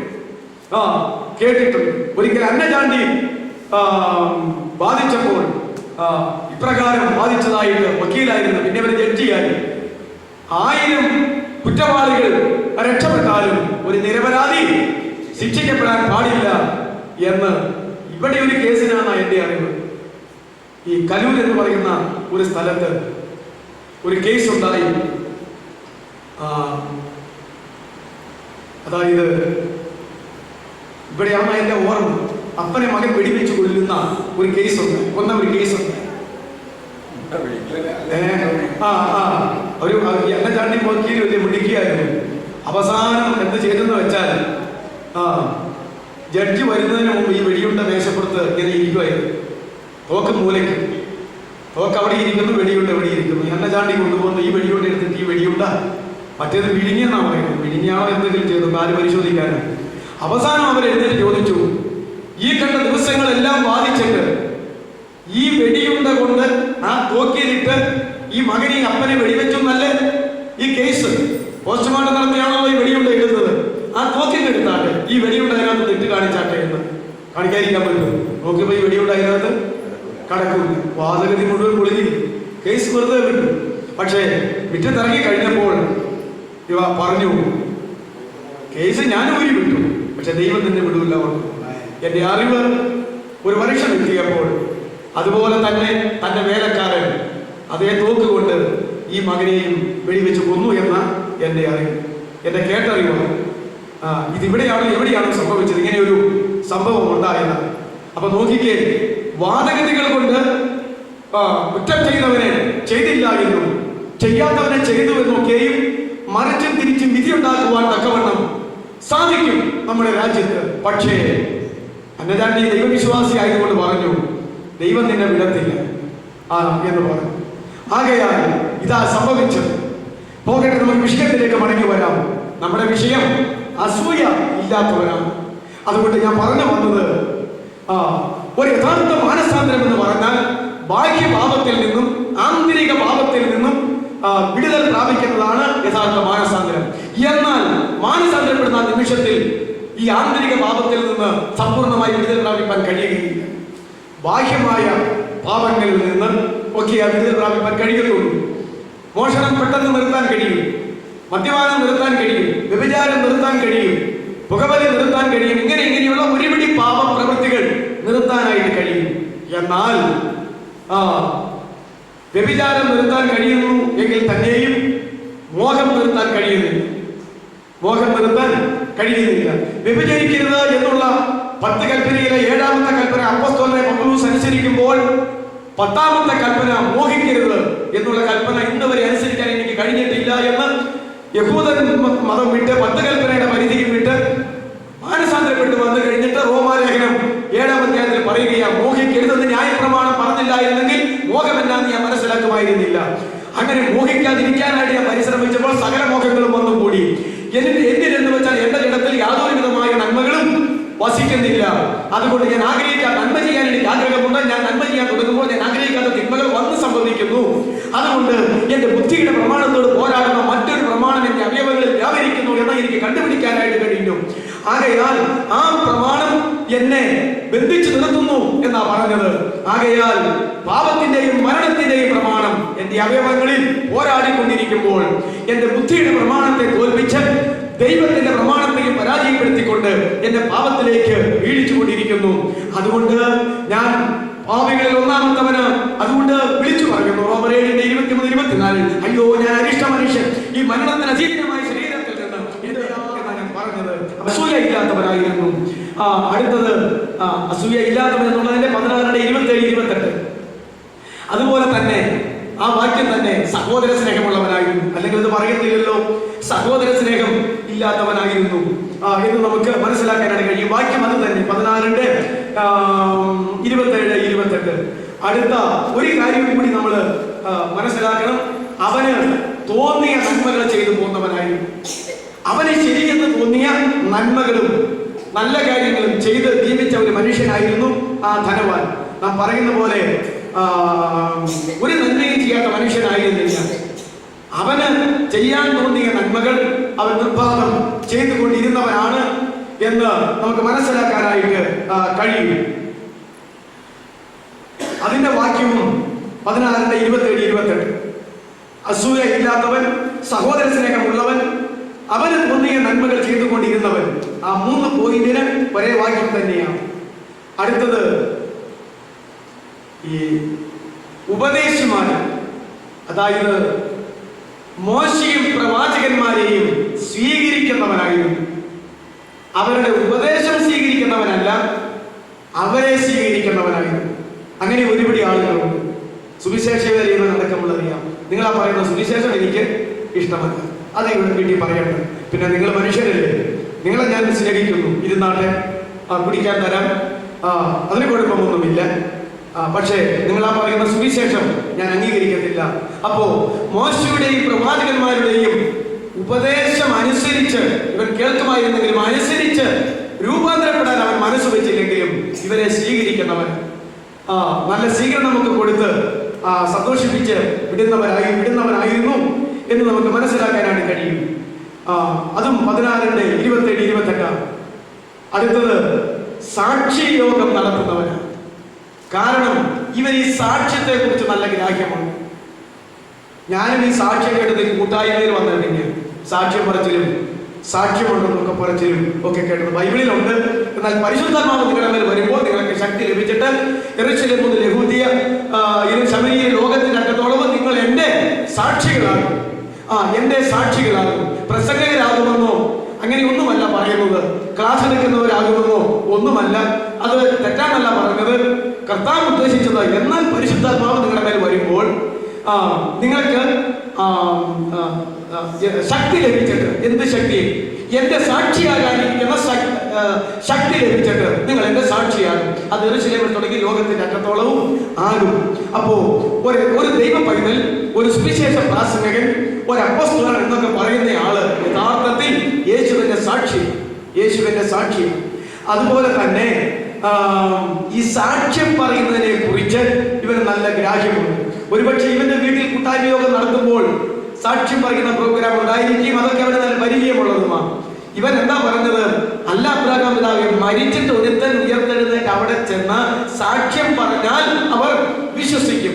അപ്പോ സാക്ഷ്യം പഠിച്ചിരിക്കുന്ന ഒരു പ്രസംഗം പറയുന്നത് മാത്രമല്ല, ജീവിതത്തിന്റെ അനുഭവത്തിലൂടെ പറയുന്നതാണെന്നൊക്കെയുള്ള ബോധം ഈ ധനവാനുണ്ട്.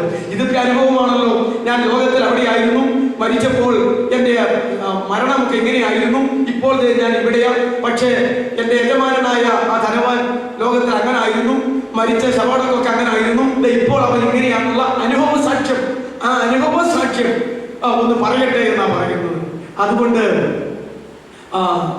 സാക്ഷി പറയുന്നതിനെ കുറിച്ച് നല്ല ഗ്രാഹ്യമുള്ള ആധ്യാത്മിക എന്താ പറയുന്നേ, കൂട്ടായ്മ യോഗമോ അങ്ങനെയുള്ള യോഗങ്ങളൊക്കെ നടത്തി ശീലിച്ചിട്ടുള്ള ഒരു മനുഷ്യനായിരുന്നു. യഹൂദന്മാരുടെ മതപ്രകാരമുള്ളതായിരിക്കുന്ന എല്ലാ കാര്യാദികളും ചിട്ടവട്ടം അനുസരിച്ച് പ്രവർത്തിക്കുന്നവനായിരുന്നു എന്ന് ചുരുക്കം. അതും 16:28 തന്നെ. അടുത്തത് സ്വാഭാവിക മരണം പ്രാപിച്ചവനാണ്. അത് 16:23 ഉണ്ട്. സ്വാഭാവിക മരണം. ധനവാൻ മരിച്ചു, അടക്കപ്പെട്ടു. ഈ സ്വാഭാവിക മരണം പ്രാപിച്ചവർ ഒരു ശവസംസ്കാരം കൂടാതിരിക്കാൻ സാധ്യതയില്ല. എന്നാൽ സ്വാഭാവിക മരണമല്ലാത്തവര്, പാകിസ്ഥാൻ പ്രസിഡന്റ് ആയിരുന്ന സിയ ഉൽ ഹക്ക് ഒരിക്കൽ മരിച്ചു. നിങ്ങൾക്ക് എല്ലാവർക്കും അറിയാം, അത് ഓർക്കുന്നുണ്ടെങ്കിൽ. വിമാനാപകടത്തിലാണ് മരിച്ചത്. കത്തിച്ചാമ്പലായി പോയി. അവസാനം തിരിച്ചറിഞ്ഞത് തനിക്ക് 1-2 സ്വർണ്ണപ്പല്ലുണ്ടായിരുന്നു. സ്വർണം കെട്ടിച്ച പല്ലല്ല, സ്വർണം കൊണ്ട് തന്നെയുള്ള പല്ലായിരുന്നു. പാകിസ്ഥാന്റെ പ്രസിഡന്റ് അല്ലേ, തങ്കം കൊണ്ടുണ്ടാക്കാമല്ലോ. അപ്പൊ ആ പല്ല് കണ്ട സിയ ഉൽ ഹക്ക് കാണുന്ന തിരിച്ചറിഞ്ഞു. അതായിരുന്നു തെളിവ്. അസ്ഥി ഇവരോടൊക്കെ ബന്ധപ്പെട്ട് ഈ പല്ല് കണ്ടു. അപ്പോൾ അതായിരുന്നു വലിയ തെളിവ്. അപ്പൊ ഞാൻ ചോദിക്കട്ടെ, ഈ സിയ ഉൽ ഹക്കിന് ശവസംസ്കാരം ലഭിക്കാന്ന് പറഞ്ഞു കഴിഞ്ഞാൽ പിന്നെ ആ ചാരമടക്കും അല്ലാതെ വേറെ വല്ല കിട്ടുമോ? അപ്പൊ ഈ സ്വാഭാവിക മരണമല്ലാത്ത മരണം പ്രാപിച്ചാൽ ഡെഡ് ബോഡി കിട്ടാൻ സാധ്യതയില്ല. ഡെഡ് ബോഡി കിട്ടാതെ പിന്നെ ഒന്നും ചെയ്യാനായിട്ട് സാധ്യമല്ല. അപ്പോ അവർക്ക് പിന്നെ ഒരു ശവസംസ്കാരം പിന്നെ അതിന്റെ ഇതൊക്കെ അനുസരിച്ച് എന്തെങ്കിലുമൊക്കെ നടക്കുമായിരിക്കും. ഞാൻ ചോദിക്കട്ടെ, ഒരു കപ്പൽ അപകടത്തിൽപ്പെട്ട് പസഫിക് സമുദ്രത്തിന്റെ അഗാധത്തിലേക്ക് ഒരു കപ്പൽ താന്നു പോയെങ്കിൽ അതിനകത്ത് 10-100 ആളുകൾ ഉണ്ടെങ്കിൽ ആ ആളുകൾ മരിച്ചു പോയാൽ അത് പൊക്കിയെടുക്കാനോ അവരുടെ ശവം കിട്ടാനോ ശവം നിർത്താനോ സാധ്യമല്ല. അങ്ങനെയൊക്കെയുള്ള സംഗതികൾ ഒരിക്കലും സാധ്യമല്ല. മരത്തിൽ നായാട്ടിന് പോയി വന്യമൃഗം പിടിച്ച് വലിച്ചടിച്ച് കൊണ്ടുപോയി തിന്ന് എവിടെ എന്ത് ചെയ്തു എന്നറിയാതെ കാണാതാകുന്നതാണ്. എങ്ങനെ ശവസംസ്കാരം നടത്താനായിട്ട് സാധിക്കും? ഞാൻ പറഞ്ഞത്, സ്വാഭാവിക മരണം പ്രാപിക്കുന്നവരെല്ലാം ഒരു നല്ല ശവസംസ്കാരത്തിന് സാധ്യതയുണ്ട്. അപ്പോ ഈ ധനവാൻ ഒരു സ്വാഭാവിക മരണമാണ് പ്രാപിച്ചത്. ആ സ്വാഭാവിക മരണം പ്രാപിച്ചപ്പോൾ അന്നുള്ള എല്ലാവരും പറഞ്ഞു കാണും, ഇവനൊരു നല്ല വിശുദ്ധനെ പോലെ ജീവിച്ചിട്ടാണല്ലോ ഇങ്ങനെ ഒരു സ്വാഭാവിക മരണം ലഭിക്കാൻ ഇടയായത്. പക്ഷേ ഈ ധനവാൻ, ഈ ലാസർ എങ്ങനെയുള്ള മരണമായിരുന്നു എന്ന് നിശ്ചയം. സ്വാഭാവിക മരണമായിരിക്കാമെങ്കിലും നേരം വെളുത്തപ്പോൾ ഡെഡ് ബോഡി എവിടെയും കണ്ടില്ലെന്ന ഈ വേദപണ്ഡിതന്മാരൊക്കെ പറയുന്നു. കാരണം എന്നും നക്കാമെന്നത് ആരാ? നക്കി തുടയ്ക്കാൻ നായ്ക്ക്. അവർക്ക് നല്ല ശീലമാണ്. അവരാ സമയം തെറ്റിക്കാതെ കറക്റ്റായിട്ട് വന്ന് സന്ദർശിക്കുകയും നക്കി തുടച്ച് കൊടുക്കുകയും ചെയ്യും. ഹോം നേഴ്സ് വന്ന് ശുശ്രൂഷിക്കുന്ന പോലെ ഈ പതിവനുസരിച്ച് ഇവര് വന്നപ്പോ എന്താ സംഭവിച്ചതെന്ന് നമുക്ക് അറിയത്തില്ല. അപ്പൊ അതുകൊണ്ട് ധനവാൻ മരിച്ചു അടക്കപ്പെട്ടു എന്ന് പറഞ്ഞിരിക്കുന്ന കർത്താവ് ലാസർ മരിച്ചു അടക്കപ്പെട്ടു എങ്കിൽ ലാസർ മരിച്ചു അടക്കപ്പെട്ടു ദൂതന്മാർ അവനെ കൊണ്ടുപോയി എന്ന് പറയുമായിരുന്നു. അതുകൊണ്ട് അടക്കം അവിടെ നടന്നില്ല എന്നാണ് വേദപണ്ഡിതന്മാരെല്ലാം പറയുന്നത്. അതുകൊണ്ട് പ്രിയമുള്ളവരെ, ഒരു സ്വാഭാവിക മരണം പ്രാപിച്ചാൽ, ഒരു നല്ല ശവസംസ്കാരം ലഭിച്ചാൽ അതൊക്കെയും നല്ല ഒരു കാര്യമായിട്ട് തന്നെ വിലയിരുത്തുന്നു. ആത്മരക്ഷയോടുള്ളതായിരിക്കുന്ന ബന്ധത്തിൽ ഇതൊക്കെ നല്ല കാര്യമാണ്.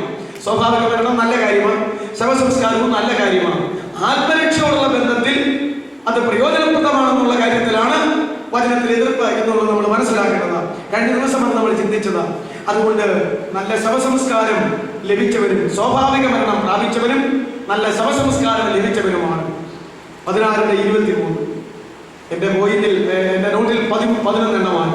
നിങ്ങളുടെ ഇതിലോ 10. അങ്ങനെയാണെങ്കിൽ സ്വാഭാവിക മരണം പ്രാപിച്ചവൻ 10, നല്ല ശവസംസ്കാരം ലഭിച്ചവൻ 11. അത് രണ്ടായിട്ടാണ് ഞാൻ എഴുതിയിരിക്കുന്നത്. നിങ്ങളുടെ എന്തെങ്കിലും തെറ്റ് പറ്റിയോ? ദീനാനുകമ്പയുള്ളവൻ, കുടുംബശ്രേഷ്ഠതയുള്ളവൻ, നീണ്ട പ്രാർത്ഥനയുള്ളവൻ, താഴ്മയുള്ളവൻ, അസൂയയില്ലാത്തവൻ, സഹോദര സ്നേഹമുള്ളവൻ, തനിക്ക് തോന്നിയ നന്മകൾ ചെയ്തവൻ, ഉപദേഷ്ടാക്കന്മാരെ സ്വീകരിച്ചവൻ, സാക്ഷിയോഗം നടത്തുന്നവൻ, സ്വാഭാവിക മരണം പ്രാപിച്ചവൻ, നല്ല ശവസംസ്കാരം ലഭിച്ചവൻ. 11 ഇത്രത്തോളമുള്ള ഗുണങ്ങൾ ഉണ്ടായിരുന്നു. ഇന്നും ഇത്രത്തോളമുള്ള ഒരു ഗുണമുള്ള ആളെ സംബന്ധിച്ച് ആ മനുഷ്യൻ നിശ്ചയമായും സ്വർഗത്തിലായിരിക്കും എന്ന് വിധി കൽപ്പിക്കുന്ന മതസംവിധാനങ്ങളാണ് നമുക്കുള്ളത്. ദൈവവിശ്വാസമുള്ള മതസംവിധാനങ്ങൾ മുഴുവൻ.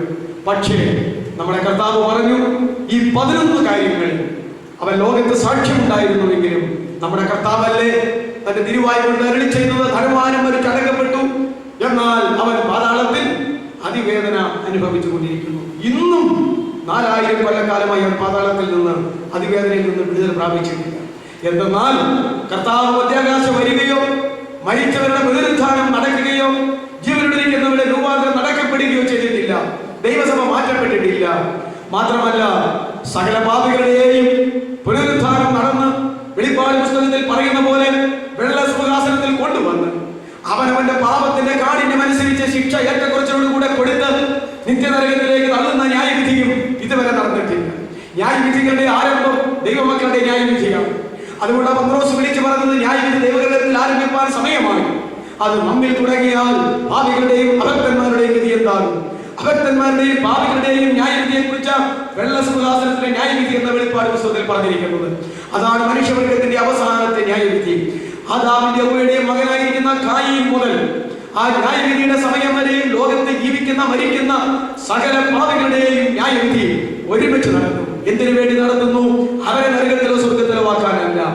നിത്യ നരകത്തിലേക്ക് പാതാളത്തിൽ അതിവേദന അനുഭവിക്കുന്നവരെ വിളിച്ചു വരുത്തി ജീവിച്ചിരുന്ന കാലത്ത് ചെയ്ത പാപത്തിന്റെ ഏറ്റക്കുറച്ചിലനുസരിച്ച് കൂടുതൽ കുറവനുസരിച്ച് ശിക്ഷയുടെ ഏറ്റക്കുറച്ചിൽ നിശ്ചയിച്ചു കൊടുക്കാൻ അവരെ ദൈവത്തിന്റെ ന്യായാസനത്തിലേക്ക് കൊണ്ടുവരിക തന്നെ ചെയ്യും. ആകയാൽ 11 കൂട്ടം കാര്യങ്ങൾ സാക്ഷ്യമായിട്ട് ഈ ധനവാനെ സംബന്ധിച്ച് തിരുവെഴുത്തിൽ നമുക്ക് മനസ്സിലാക്കാൻ കഴിയും. എന്നിട്ടും അവന് പർദീസായി പോകാൻ പറ്റിയില്ല. എന്നാൽ അവൻ എന്തു ഇല്ലാതെ പോയി? വിശ്വാസത്താലുള്ള മാനസാന്തരമില്ലാതെ പോയി. ഇനി ധനവാന്റെ അവസ്ഥകൾ ഒന്ന് ചിന്തിക്കാം. ലാസറിന്റെ അവസ്ഥകൾ ഒന്ന് ചിന്തിക്കാം. ശ്രേഷ്ഠതകൾ എന്ന് പറയാൻ പറ്റത്തില്ല, കാരണം ലോകത്തിൽ അത് ശ്രേഷ്ഠതയല്ലല്ലോ. ഒന്ന്, ലാസർ ഈ ലോകത്തിൽ ദരിദ്രനായി. ഈ വേദഭാഗത്ത് നിന്ന് ഇപ്രകാരം പ്രസംഗിച്ച് കേട്ടിട്ടുണ്ട്: ധനവാന്മാരെല്ലാം ഇവിടെ പോകും, നരകത്തിൽ പോകും. അത് ഈ രാഷ്ട്രീയ പാർട്ടികൾ വഴി യേശുക്രിസ്തു പോലും പറഞ്ഞിട്ടുണ്ടല്ലോ ക്രിസ്ത്യാനികളുടെ വേദപുസ്തകത്തിൽ, കോടീശ്വരന്മാരും ധനികന്മാരുമായിട്ട് ഇങ്ങനെ മറ്റുള്ളവർക്ക് ഇത് ഷെയർ ചെയ്യാതെ ജീവിച്ചാൽ ഒക്കെ നരകത്തിലാകും എന്ന് പറഞ്ഞിട്ടുണ്ടല്ലോ. എന്ന് അവരെടുക്കും. എന്തിനു വേണ്ടിയിട്ടാ? ഉള്ളവൻ ഇല്ലാത്തവന് കൊടുക്കുന്ന, ഉള്ളവനും ഇല്ലാത്തവനും തമ്മിൽ വിടവ് അകത്തുന്ന, ഇവര് പറയുന്ന അവരുടെ ഭാഷയിൽ സമത്വ സുന്ദരമായ സോഷ്യലിസ്റ്റ് ക്ഷേമരാഷ്ട്രം കെട്ടിപ്പിടിക്കേണ്ടതിലേക്ക് മുതലാളി വർഗം ഒരു തടസ്സമായി നിൽക്കുന്നതിനാൽ അത് ഒന്ന് സമത്വത്തിൽ കൊണ്ടുവരുവാൻ വേണ്ടി ആഗ്രഹിക്കുന്ന പാർട്ടിക്കാരിൽ നിന്ന് ഇത് കേൾക്കുക. അത് കോൺഗ്രസും കൊണ്ട്, കോൺഗ്രസ് എന്ന് പറയുന്ന ആ ഇസം കൊണ്ട്, കമ്മ്യൂണിസം എന്ന് പറയുന്ന ആ ഇസം കൊണ്ട്, സോഷ്യലിസം എന്ന് പറയുന്ന ഇസം കൊണ്ട് നടത്താൻ കഴിയാതെ വന്നപ്പോൾ കഴിഞ്ഞ ഒരു കാലഘട്ടത്തിൽ നക്സലിസം കൊണ്ട് ഇപ്പൊ തന്നെ ശരിയാക്കി തരാം എന്ന് കമ്മ്യൂണിസത്തിൽ നിന്ന് തീവ്ര വിഭാഗമായി മാറുകയാണല്ലോ നക്സൽക്കാരെന്ന് പറഞ്ഞിരിക്കുന്നത്. നക്സലിസം കൊണ്ട് മുതലാളിമാരുടെ എല്ലാം തലയെടുക്കുക, ദരിദ്ര ഇല്ലാത്തവർക്ക് സപ്പോർട്ട് കൊടുത്ത് കയറി മുതൽ എടുക്കുക. അങ്ങനെ കേരളത്തെ കിടിലം കൊള്ളിച്ച ഒരു സംഭവം ഉണ്ടായിട്ടുണ്ട്. അതാ ഈ പറയുന്നത്. അപ്പൊ അവർ ഈ വാക്യം ഉപയോഗിക്കും. കർത്താവ് പോലും യേശുക്രിസ്തു പോലും ഇങ്ങനെ പറഞ്ഞിട്ടുണ്ട്. യേശുക്രിസ്തു ആണ് ശരി വിപ്ലവകാരി. കോൺഗ്രസ്സുകാർ അവനാ ശരി കോൺഗ്രസ്സുകാരൻ, കമ്മ്യൂണിസ്റ്റുകാർ അവനാ ശരി കമ്മ്യൂണിസ്റ്റുകാരൻ. വിപ്ലവം ജയിക്കട്ടെ എന്ന് പറഞ്ഞ ആ കാര്യങ്ങൾ. അത് മാത്രമല്ല, ഞാൻ സമാധാനം നടത്താൻ വന്നുവെന്ന് നിങ്ങൾ നിരൂപിക്കരുത്. സമാധാനമല്ല, വാളത്തിനെ വരുത്തുവാൻ വന്നത്. അതാണ് രക്തരൂക്ഷിത വിപ്ലവം എന്നൊക്കെ ഇങ്ങനെ പറയും. സാധാരണ ഇതും പറയാറില്ലേ? അധ്വാനിക്കുന്നവരും ഭാരം ചുമക്കുന്നവരുമായിട്ടുള്ളവരെ നിങ്ങൾ എല്ലാവരും എൻ്റെ അടുക്കൽ വരുവിൻ, ഞാൻ നിങ്ങളെ ആശ്വസിപ്പിക്കാം. അത് തന്നെയാ അധ്വാനിക്കുന്ന തൊഴിലാളി വർഗമേ, ചുമട്ട് തൊഴിലാളി വർഗമേ, ഇതിനൊക്കെ യൂണിയൻ ഉണ്ടല്ലോ എന്നൊക്കെ വിളിച്ചു പറഞ്ഞു കഴിയുമ്പോൾ യേശുവിന്റെ ഒരു വാക്യം പറഞ്ഞിട്ട് പിന്നെ ഇവിടുത്തെ കാര്യം പറയുമ്പോൾ ശരിയാണെന്ന് ഓർക്കും. അധ്വാനിക്കുന്ന ജനവിഭാഗമെന്ന് യേശു പറഞ്ഞത്, ഭാരം ചുമക്കുന്ന ജനവിഭാഗമെന്ന് യേശു പറഞ്ഞത്, ഇവിടെ പാടത്ത് പണിയെടുക്കുന്ന അല്ലെങ്കിൽ ഇവിടുത്തെ തൊഴിലാളി വർഗത്തെ ഉദ്ദേശിച്ചല്ല പറഞ്ഞത്, ഇവിടുത്തെ ചുമട്ട് തൊഴിലാളി ഉദ്ദേശിച്ചല്ല പറഞ്ഞത്. അതിന്റെ ചരിത്ര പശ്ചാത്തലം നമുക്ക് പറയുമ്പോൾ അറിയാം. ലോകത്തിന്റെ നാനാഭാഗത്ത് കിടക്കുന്ന യഹൂദന്മാര് ആണ്ടിൽ ഒരിക്കൽ പാപപരിഹാരം ലഭിക്കാൻ വേണ്ടി യാഗമൃഗങ്ങളും പൊതിയോറുകളും വസ്ത്രങ്ങളും തീയും കത്തിയും വിറകും ഒക്കെയായി യെരൂശലേമിലേക്ക് വന്ന യെരൂശലേം ദേവാലയം ഇരിക്കുന്ന ആ കുന്നിന് മുകളിലേക്ക് ശബരിമലയിലേക്ക് 18-ാം പടി കയറുമെന്ന് പറഞ്ഞ കണക്ക് ഈ കുന്നിലേക്കുള്ള പടികൾ കയറി അവിടെ യാഗത്തിന് ചെല്ലുന്നത് ഒലിവുമലയുടെ ഇറക്കത്തിൽ നിന്നാണ് കണ്ടുകൊണ്ടിരിക്കുന്ന യേശു വിളിച്ചു പറയുകയാ, അധ്വാനിക്കുന്ന ജനവിഭാഗമേ, ഭാരം ചുമക്കുന്ന ജനവിഭാഗമേ എന്ന് പറഞ്ഞാൽ നിന്റെ പാപത്തിന് പരിഹാരം വരുത്തുവാൻ കഴിഞ്ഞ കാലത്തിൽ എന്ന കണക്ക് യെരൂശലേം ദേവാലയത്തിലേക്ക് ഭാരവും വഹിച്ചുകൊണ്ട് പണിയെടുത്തുകൊണ്ട് കയറിപ്പോകുന്ന ജനമേ, ഇനി അങ്ങോട്ട് പോയിട്ട് കാര്യമില്ല. ഇനി ആട്ടുപറ്റന്മാരുടെയും കാളകളുടെയും പശുക്കിടാങ്ങളുടെയും രക്തം കൊണ്ട് മനുഷ്യവർഗത്തിന്റെ പാപത്തിന് പരിഹാരം വരുത്തുകയില്ല. നിങ്ങൾ എന്റെ അടുക്കിലേക്ക് വാ, എന്നിൽ വിശ്വസിക്കാൻ ഞാൻ നിങ്ങൾക്ക് പാപമോചനം തരാം എന്ന് പറഞ്ഞുകൊണ്ട് മാടി വിളിച്ചപ്പോൾ യേശു പ്രസംഗിച്ചതാണ് ഇതിന്റെ പശ്ചാത്തലം. അതുകൊണ്ട് ഇത് സന്ദർഭം അറിയാതെ എല്ലാവരും ഇങ്ങനെ എടുത്ത് ഉപയോഗിച്ചുകൊണ്ടിരിക്കുകയാണ്. അതുകൊണ്ട് അതാണ് യേശു പറഞ്ഞിട്ടുള്ളതായ വിപ്ലവത്തിന്റെ കാര്യങ്ങൾ. നമുക്ക് വിഷയത്തിലേക്ക് കടന്നു വരാം. ഈ ലാസർ ലോകത്തിൽ ഒരു ദരിദ്രനായിരുന്നു. അതുകൊണ്ട് ധനവാന്മാർ മുഴുവൻ പാതാളത്തിൽ പോകുമെന്നും ദരിദ്രന്മാർ മുഴുവൻ സ്വർഗത്തിൽ പോകുമെന്നും ആരെങ്കിലും പറഞ്ഞാൽ അങ്ങനെ ഒരു കാര്യം ദൈവവചനത്തിലില്ല, ദൈവത്തിന്റെ വിവക്ഷയിലില്ല. ദരിദ്രനാകട്ടെ ധനവാനാകട്ടെ മാനസാന്തരപ്പെട്ടാൽ സ്വർഗത്തിൽ പോകും, മാനസാന്തരപ്പെട്ടാൽ ധനവാൻ സ്വർഗത്തിൽ പോകും, മാനസാന്തരപ്പെട്ടാൽ ദരിദ്രൻ സ്വർഗത്തിൽ പോകും. മാനസാന്തരപ്പെട്ടില്ലെങ്കിൽ ധനവാനും നരകത്തിൽ പോകും, ദരിദ്രനും നരകത്തിൽ പോകും. ഈ ലോകത്തിലുള്ള ഒരു ഏറ്റക്കുറച്ചിലുകളും ഒരു വിഷയത്തിന്റെ കൂടുതൽ കുറവുകളും ആത്മരക്ഷകമായി ബന്ധമുള്ളതല്ല കേട്ടോ, ആത്മരക്ഷകമായി ബന്ധമുള്ളതല്ല. വസ്ത്രധാരണം, ഭക്ഷണം, സമ്പത്ത്, ജോലി, വിദ്യാഭ്യാസം ഇങ്ങനെയുള്ള ഒരു കാര്യങ്ങളും ആത്മരക്ഷകമായി ബന്ധമുള്ള ഒരു കാര്യമല്ല. അങ്ങനെ ആയിരുന്നു എങ്കിൽ ഇത് പണക്കാർക്ക് നേടിയെടുക്കാൻ കഴിയുമായിരുന്നു, അങ്ങനെ ആയിരുന്നു എങ്കിൽ ഇത് ബുദ്ധിമാന്മാർക്ക് നേടിയെടുക്കുവാൻ കഴിയുമായിരുന്നു, അങ്ങനെ ആയിരുന്നു എങ്കിൽ ഇത് അധികാരികൾക്ക് നേടിയെടുക്കുവാൻ കഴിയുമായിരുന്നു.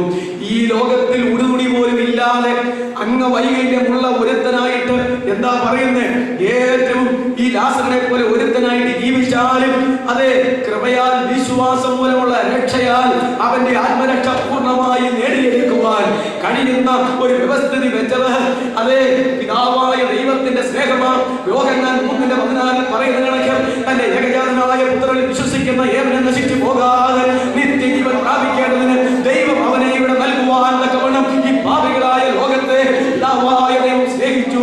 രക്ഷയ്ക്കുള്ള മാർഗം കൃപയാൽ അല്ലോ നാം വിശ്വാസം മൂലം രക്ഷിക്കപ്പെട്ടിരിക്കുന്നത്. അത് നാം കാരണമല്ല, അത് ദൈവത്തിന്റെ ദാനമത്രയാകുന്നു. ഈ ദാനം കൊണ്ട് രക്ഷിക്കപ്പെടാതിരിക്കാൻ ആർക്കും സാധ്യമല്ല.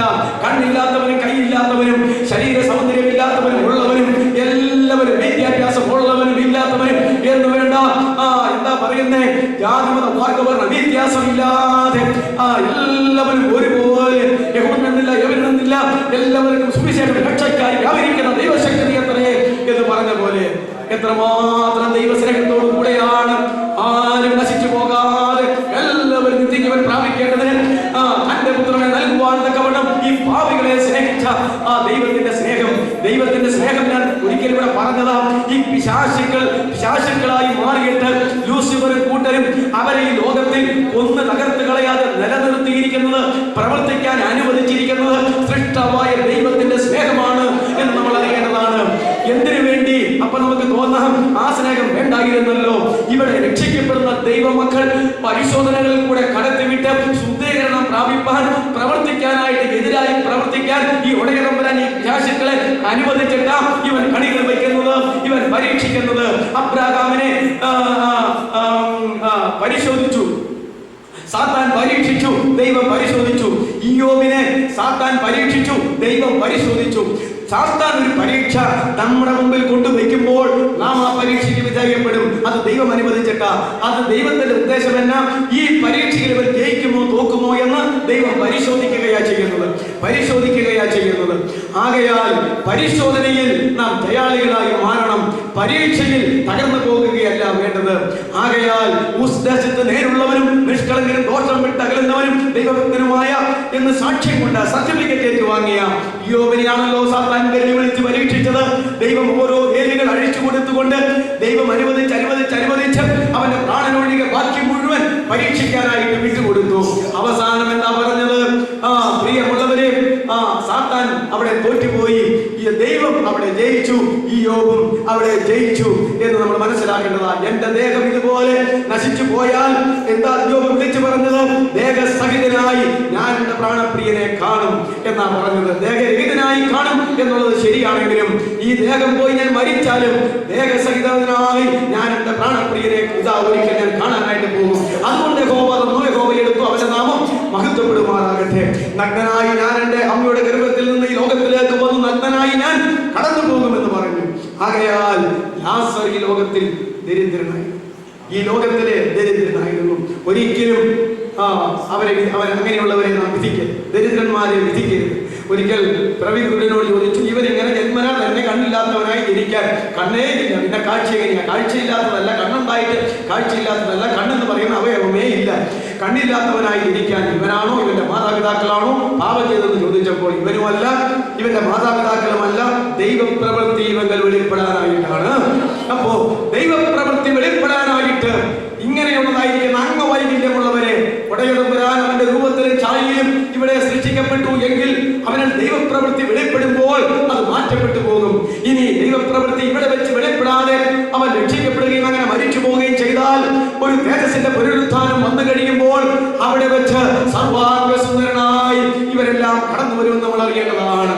എല്ലാവരും ഒരുപോലെ സുന്ദരന്മാരായി സുന്ദരിമാരായി ദൈവ തേജസ്സുള്ളവരായി തന്നെ അവിടേക്ക് കടന്നു വരുമെന്ന് നമ്മൾ അറിയേണ്ടതാണ്. അതുകൊണ്ട് എളിയവനെ തുച്ഛീകരിക്കുന്നവൻ സൃഷ്ടാവായ ദൈവത്തെ തുച്ഛീകരിക്കുന്നു. അംഗവൈകല്യമുള്ളവരെ തുച്ഛീകരിക്കുന്നവൻ സൃഷ്ടാവിനെ തുച്ഛീകരിക്കും. സൗന്ദര്യമില്ലാത്തവരെ തുച്ഛീകരിക്കുന്നവൻ സൃഷ്ടാവിനെ തുച്ഛീകരിക്കുന്നു. ആയതുകൊണ്ട് വിധിക്കേണ്ട. ഈ ലാസർ ഏറ്റവും വലിയ ദരിദ്രൻ, ലാസർ ലോകത്തിലെ ഏറ്റവും വലിയ ദരിദ്രനായിരുന്നു. രണ്ട്, ശരീരം മുഴുവൻ വ്രണം നിറഞ്ഞവൻ. ശരീരം മുഴുവൻ വ്രണം നിറഞ്ഞവൻ. അതെന്ത് വ്രണമായിരുന്നു എന്ന് എനിക്കറിയത്തില്ല. ശരീരം മുഴുവൻ വ്രണം നിറഞ്ഞവനായിരുന്നു. മൂന്ന്, അടക്കുവാൻ കഴിയാത്ത വിശപ്പുള്ളവൻ. അവൻ അവിടെ വന്നതിന്റെ ഉദ്ദേശം ഈ ധനവാനായ മനുഷ്യൻ നമ്മൾ ആ ചിന്തിച്ച പോലെ 11 കൂട്ടം നല്ല യോഗ്യതകളുള്ള മനുഷ്യനാണെന്ന് കേട്ടറിഞ്ഞത് കൊണ്ട് ആ സഹോദരങ്ങളെ അവന്റെ വീട്ടുപടിക്കൽ തന്നെ വന്ന് കിടക്കാം. അവന്റെ മേശയിൽ നിന്ന് വീഴുന്ന ഉച്ഛിഷ്ടങ്ങൾ തിന്ന് വിശപ്പടക്കാം എന്ന് കരുതിക്കൊണ്ട് തന്നെ അവിടെ വന്നത്. പക്ഷേ അവൻ ആഗ്രഹിച്ചു എന്ന് കർത്താവ് പറഞ്ഞെങ്കിലും അവന്റെ ആഗ്രഹം സാധിച്ചു എന്ന് കർത്താവ് പറഞ്ഞില്ല. ആര് കൊണ്ടുകൊടുക്കും? ആര് കൊണ്ടുകൊടുക്കും എനിക്കറിയത്തില്ല. അതുകൊണ്ട് അടക്കുവാൻ കഴിയാത്ത വിശപ്പുള്ളവനായിരുന്നു.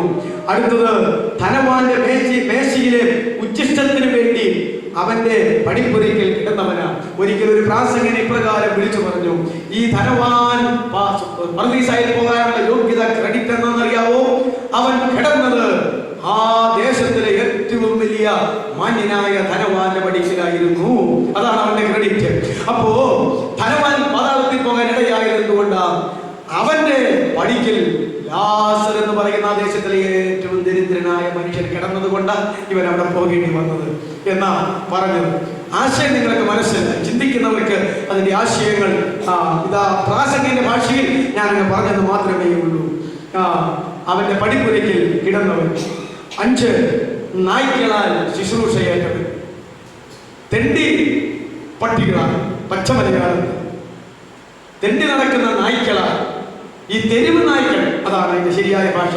തെരുവ് നായ്ക്കളെ കൊല്ലാൻ എല്ലാ പഞ്ചായത്തുകാരും മുനിസിപ്പാലിറ്റിക്കാരും ഗവൺമെന്റും അധികാരം കൊടുക്കും. തെരുവ് നായ്ക്കളെ, ഇങ്ങനെ ഉടയവരില്ലാത്ത അലഞ്ഞു തിരിഞ്ഞ് നടക്കുന്ന നായ്ക്കളെ കൊല്ലാനായിട്ട്. പക്ഷേ ആ നായ്ക്കളാ ഇവിടെ ആർക്ക് കൂട്ടുകാരായി വന്നത്?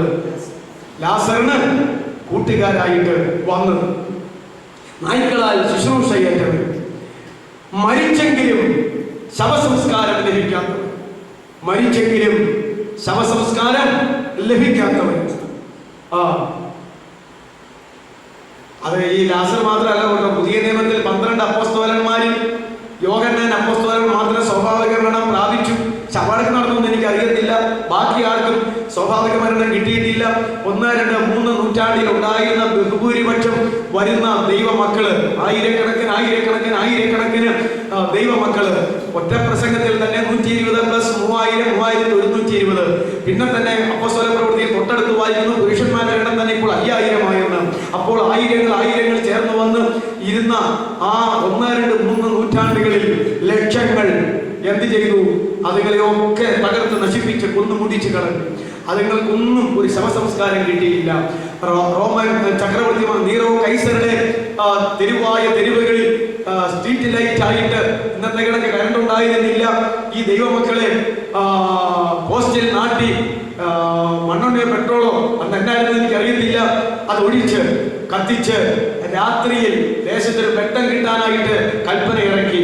ലക്ഷക്കണക്കിന് ആളുകള് സ്ട്രീറ്റ് ലൈറ്റായി കത്തി ചാമ്പലാക്കിയപ്പോൾ ഏത് ദൈവം വന്ന് വിടിവിച്ചെന്നാ പറഞ്ഞത്? അവര് ഒരു ദൈവവും വിടിവിച്ചില്ല. ആ അതിലൂടെ രക്തസാക്ഷിത്വം വഹിച്ച് ദൈവത്തിന്റെ നാമത്തെ മഹത്വപ്പെടുത്തി കടന്നുപോയി. അവർക്കൊന്നും ശവസംസ്കാരം കിട്ടിയില്ല. ഏതോ മൃഗത്തിന്റെ തോലിൽ ഇങ്ങനെയുള്ള ദൈവമക്കളെ കെട്ടി തുന്നിക്കൂട്ടി വെയിൽ തിന്നുമ്പോൾ ആ സ്പ്രിങ് വലിയുന്ന പോലെ ആ തോലിൽ ചുരുങ്ങുമ്പോൾ ആ അസ്ഥികൾ തകർത്തുടിച്ചുകൊണ്ട് അവരെ ഞെരുക്കി അങ്ങനെ കുന്നുകൂടിയിരുന്ന സിസ്റ്റം, സിംഹത്തിന്റെ ഗുഹയിലേക്ക് വലിച്ചെറിയുന്ന കാലഘട്ടം, മരത്തിൽ കെട്ടിത്തൂക്കിക്കൊല്ലുന്ന കാലഘട്ടം, വാളുകൊണ്ട് വെട്ടിക്കൊല്ലുന്ന കാലഘട്ടം, സമുദ്രത്തിലേക്ക് എറിഞ്ഞു കൊല്ലുന്ന കാലഘട്ടം. ഇങ്ങനെ ഞാൻ കഴിഞ്ഞ പ്രാവശ്യം പറഞ്ഞതുപോലെ ഇങ്ങനെ അനവധിയായി ക്രിസ്ത്യനെ കൊന്നു കഷ്ടം. പാട്ടുകാരൻ പറഞ്ഞതുപോലെ അനവധിയായി ക്രിസ്ത്യനെ കൊന്നു. ഇവർക്കൊന്നും ഒരു ശവസംസ്കാരം ലഭിച്ചിട്ടില്ല. അതുകൊണ്ട് എന്ത് തകരാറുണ്ടായി? ഇവരൊക്കെയും ആനന്ദങ്ങളുടെ പർദീസായ നക്ഷത്രങ്ങളെ പോലെ ഇന്നും ശോഭിച്ചുകൊണ്ടിരിക്കുന്നു. ആസന്ന ഭാവിയിൽ ഇവരൊക്കെ സൂര്യനെ പോലെ ശോഭിക്കുന്നവരായി തേജസ് പ്രാപിച്ചവരായി മാറ്റപ്പെടാൻ പോവുകയാ. ഒന്ന് ദൈവമക്കളെ ഒരു ശവസംസ്കാരം ഒരു വിഷയമല്ല കേട്ടോ. അതുകൊണ്ട് അവരവരുടെ മതാചാര പ്രകാരമുള്ള ശവസംസ്കാരം നടത്താതെ സമരം ചെയ്തോളെന്നല്ല ഞാൻ പറഞ്ഞത്. യേശുവിന് വേണ്ടി ജീവിക്കും കാലയളവിൽ, അവന് വേണ്ടി രക്തസാക്ഷിയാകും കാലയളവിൽ ഒരു ശവസംസ്കാരം ലഭിക്കാതെ പോയാലും ഖേദിക്കേണ്ടതില്ല. ഈ ദേഹത്തേക്ക് ആത്മാവിനെ തേജസ്കരണത്തോടുകൂടെ മരിച്ച് ഉയർത്തെഴുന്നേൽപ്പിച്ചായാലും ജീവനോടെ ഇരിക്കുമ്പോൾ രൂപാന്തരപ്പെടുത്തിയാണെങ്കിലും തേജസ്സിലേക്ക് കൊണ്ടുവരുവാൻ കഴിയുന്ന കർത്താവിന്റെ ഗംഭീര നാദത്തിന്റെ ശക്തി, ദൈവത്തിന്റെ കാഹളത്തിന്റെ ശക്തി, പ്രധാന ദൂതന്റെ ശക്തി, കർത്താവ് ഗംഭീര നാദത്തോടും പ്രധാന ദൂതന്റെ ശബ്ദത്തോടും ദൈവത്തിന്റെ കാഹളത്തോടും കൂടെ സ്വർഗത്തിൽ നിന്ന് ഇറങ്ങി വരും. കർത്താവിന്റെ ഗംഭീര നാദം ഏതാണെന്നറിയാവോ? യായിറോസിന്റെ കുഞ്ഞുമകളുടെ ഭൂമി എന്ന് പറഞ്ഞത് കർത്താവിന്റെ ഗംഭീര നാദം. നൈൻ പട്ടണത്തിലെ ആ വിധവയുടെ മകനോട് ബാല്യക്കാര എഴുന്നേൽക്കുക എന്ന് പറഞ്ഞത് കർത്താവിന്റെ ഗംഭീര ശബ്ദം.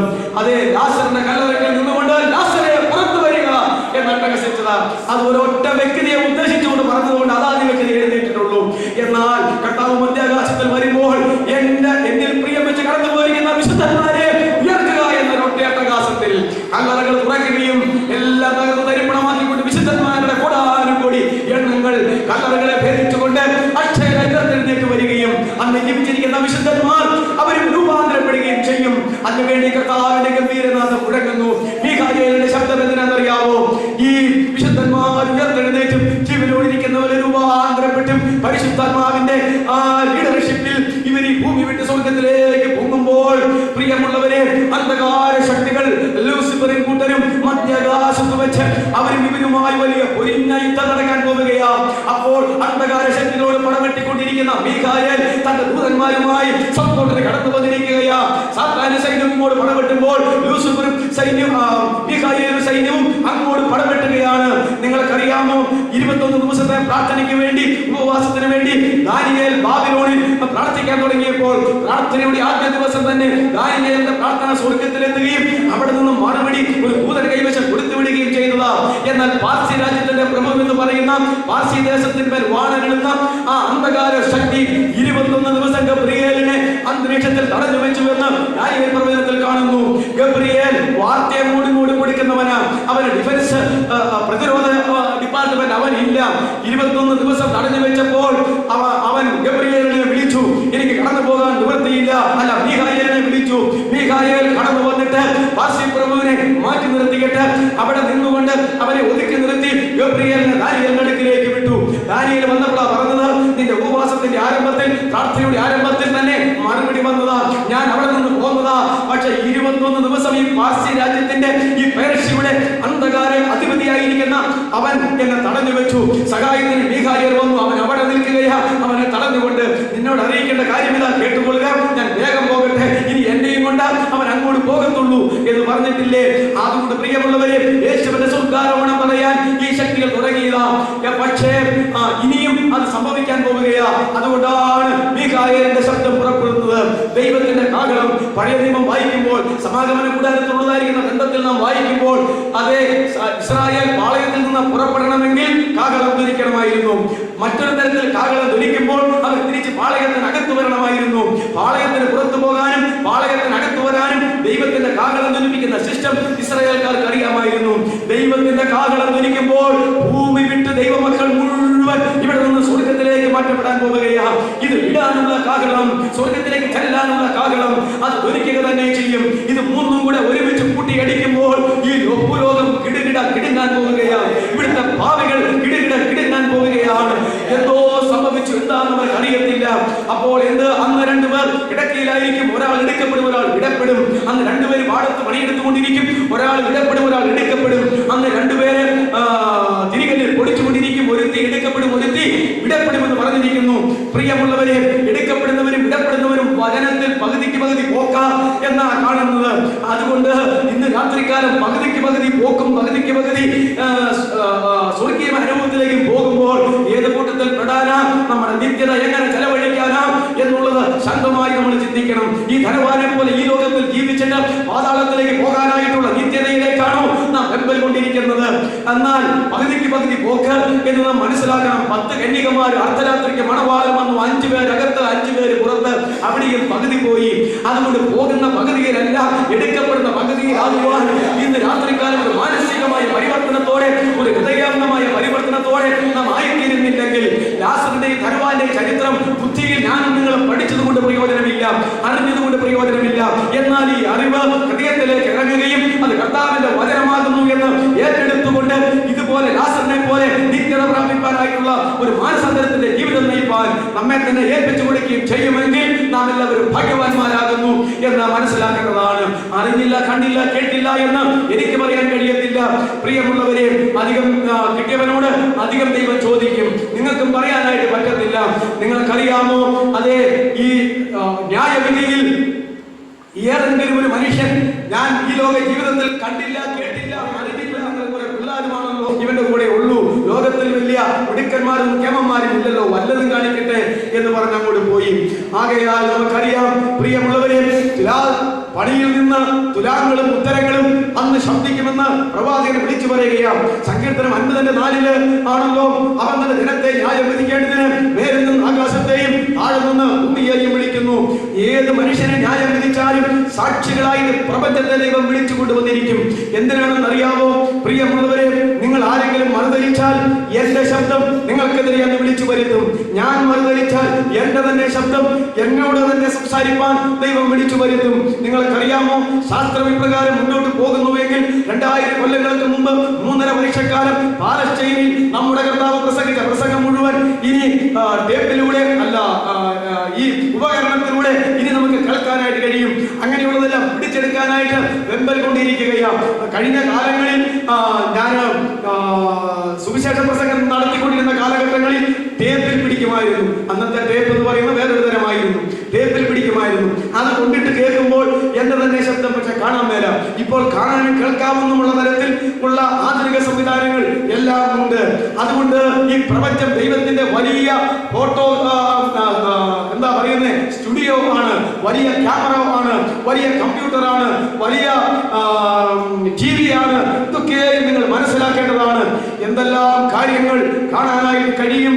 പ്രിയമുള്ളവരെ, നമ്മുടെ വീട്ടിൽ വളർത്തുന്ന വളർത്തു മൃഗങ്ങൾ, പക്ഷികൾ, തത്തമ്മ വളർത്താറുണ്ട്, മാടത്തെ വളർത്താറുണ്ട്, പൂച്ചയെ വളർത്താറുണ്ട്, പട്ടിയെ വളർത്താറുണ്ട്, മാടുകളെ വളർത്താറുണ്ട്. പക്ഷെ ഇതിന് ആത്മാവില്ലാത്തതിനാൽ, ഇത് മനുഷ്യൻ സംസാരിക്കുന്നത് പോലെ സംസാരിക്കാത്തതിനാൽ നമ്മൾ അത്ര ഗവനിക്കുന്നില്ല. എന്നാൽ ഈ തത്തമ്മയെ എങ്ങനെയാ ഇതൊക്കെ പഠിപ്പിച്ചത്? ഹല്ലേലൂയ എന്ന് പറയുവാനും, പ്രൈസ് ദി ലോർഡ് എന്ന് പറയാനും, തത്തമ്മ പൂച്ച പൂച്ച എന്ന് പറയാനും ഒക്കെ എങ്ങനെ പഠിപ്പിച്ചു? ഈയിടെ എവിടെയോ ചെന്നപ്പോൾ അതിങ്ങനെ പറയുന്ന പോലെ കേട്ടു.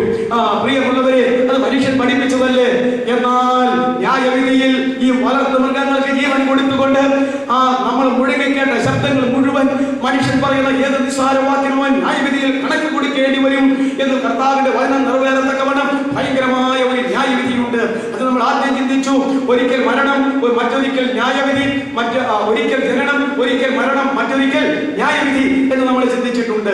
ആകയാൽ ഈ വേദഭാഗങ്ങൾ നമ്മുടെ ഹൃദയത്തിൽ നാം സംഗ്രഹിച്ചുകൊണ്ട് നമ്മുടെ ആത്മരക്ഷയുടെ പൂർത്തീകരണത്തിലേക്ക് കടന്നു വരേണ്ടത് വളരെ ആവശ്യമാണ്.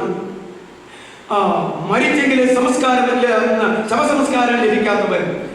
7-ാമത്തത്, ഈ ലോക ആയുസ്സിൽ തിന്മ മാത്രം അനുഭവിച്ചത്. അത് അബ്രഹാം വിളിച്ചു പറഞ്ഞതാ, മോനെ, മകനെ, നീ നിന്റെ ആയുസ്സിൽ നന്മ മാത്രമേ നീ അനുഭവിച്ചിട്ടുള്ളൂ. എന്നാൽ ഇവന്റെ ആയുസ്സിൽ തിന്മ മാത്രമേ അനുഭവിച്ചിട്ടുള്ളൂ. ഇതാണ് ലോകത്തിലെ അവസ്ഥ. അതുകൊണ്ട് ഇവൻ ഈ പരലോകത്തിൽ ഇവൻ നന്മ അനുഭവിക്കുന്നു, നീ അവിടെ തിന്മ അനുഭവിക്കുന്നു. അത് വളരെ വ്യക്തമായി അബ്രാഹാം പറഞ്ഞ് മനസ്സിലാക്കി. ഈ ആയുസ്സിൽ തിന്മ മാത്രം അനുഭവിച്ചത്. അടുത്തത്, പിന്നീട് അബ്രാഹാമിന്റെ മടിയിൽ അല്ലെങ്കിൽ പർദീസായിൽ അവൻ വസിക്കുന്നു. പർദീസായിൽ അവൻ ആശ്വാസം അനുഭവിക്കുന്നു. അതൊക്കെ അവനെ സംബന്ധിച്ച് പറഞ്ഞിരിക്കുന്നതല്ലേ. അവൻ അബ്രാഹാമിന്റെ മടിയിൽ വസിക്കുന്നു, ആനന്ദങ്ങളുടെ പർദീസായിൽ. ഇവനിവിടെ നന്മ അനുഭവിക്കുന്നു, ആശ്വസിക്കുന്നു എന്നാ പറഞ്ഞത്. അവൻ ആശ്വാസം അനുഭവിക്കുന്നു. മരിക്കുന്നതിന് മുമ്പ് തൻ്റെ അടുക്കൽ വന്ന ദൈവദാസന്മാരിലൂടെ ദൈവത്തിന്റെ വചനം കേട്ട് മാനസാന്തരപ്പെട്ട് ദൈവത്തിന് വേണ്ടി ജീവിതം സമർപ്പിച്ചതാണ് ലാസറിന്റെ ജീവിതത്തിലെ ഈ ചേഞ്ച്. അത് അവൻ ചെയ്തു. മറ്റവൻ ചെയ്യാതിരുന്ന ആ കാര്യം ഇവൻ ചെയ്തു. അത് ചെയ്യാൻ ഈ പറയുന്ന അവസ്ഥകളൊന്നും ലാസറിന്റെ തടസ്സമല്ല. അവന് ജീവനുണ്ട്, ദേഹം ദേഹി ആത്മാവുണ്ട്. ദേഹം പോയി എങ്കിലും ദേഹിയും ആത്മാവും ഉണ്ട്. ശരീരത്തിന്റെ കുറെ ഭാഗങ്ങളൊക്കെ കാണുന്നു. അപ്പോഴും അവന് സുബോധമുണ്ടായിരുന്നു. അവൻ അത് കേട്ട് ചെയ്തവനാണ്. ധനവാന്റെ ഭാഷയിൽ തന്നെ 11ാമത് അവൻ വിശ്വാസത്താലുള്ള മാനസാന്തരം ശരിക്കും പ്രാപിച്ചവനായി. വിശ്വാസത്താലുള്ള മാനസാന്തരം ശരിക്കും പ്രാപിച്ചവനായിരുന്നു. 11 വിധ അവസ്ഥകൾ ലാസറിന്റെ ജീവിതത്തിൽ നമുക്ക് കാണുവാനായിട്ട് കഴിയും. ഈ അവസ്ഥകൾ അവനെ സംബന്ധിച്ചിടത്തോളം വിലപ്പെട്ടു. മറ്റവന്റെ അവസ്ഥകൾ അവനെ സംബന്ധിച്ചിടത്തോളം ഒരിക്കലും വിലപ്പെട്ടതായിട്ട് സ്വർഗത്തിൽ അംഗീകരിക്കുവാൻ കഴിയുകയില്ല എന്ന് നമ്മൾ മനസ്സിലാക്കണം. അതുകൊണ്ട് എല്ലാവരും ധനികരാകണമെന്നുള്ള ഒരു ഉപദേശം ഇവിടെ ഇല്ല. എല്ലാവരും ദരിദ്രരാകണമെന്നുള്ള ഒരു ഉപദേശം ഇവിടെ ഇല്ല. ഒരാൾക്ക് ധനം ദൈവം തരുന്നു എങ്കിൽ ആ തരുന്ന ദൈവം ആ ധനം എങ്ങനെ കൈകാര്യം ചെയ്യണം എന്നും കൂടെ അവന്റെ മനസാക്ഷിയുടെ പ്രമാണമുണ്ട്. ആ പ്രമാണം അനുസരിച്ച് മാത്രമല്ല, ഇപ്പോൾ ദൈവവചനത്തിന്റെ പ്രമാണം അനുസരിച്ച് അവൻ കൈകാര്യം ചെയ്യുന്നു എങ്കിൽ ആ ധനം അവന്റെ ഈ ലോകത്തിലും അവൻ അനുഗ്രഹമായിരിക്കും, പരലോകത്തിലും അവൻ അനുഗ്രഹമായിരിക്കും. അതാണ് അതിന്റെ വസ്തുത.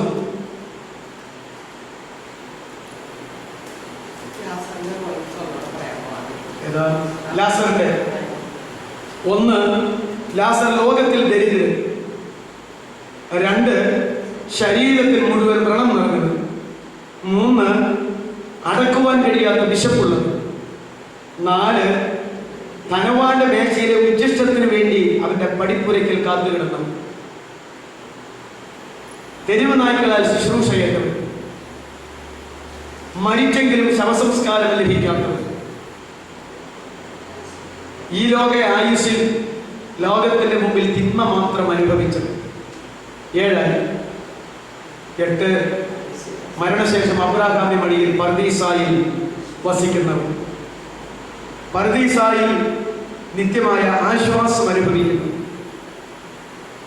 വസിക്കുന്നവൻ കഴിയാതെ ഒരു പോയിന്റ് ഉണ്ട്, നിത്യമായ ആശ്വാസം അനുഭവിക്കുന്നു.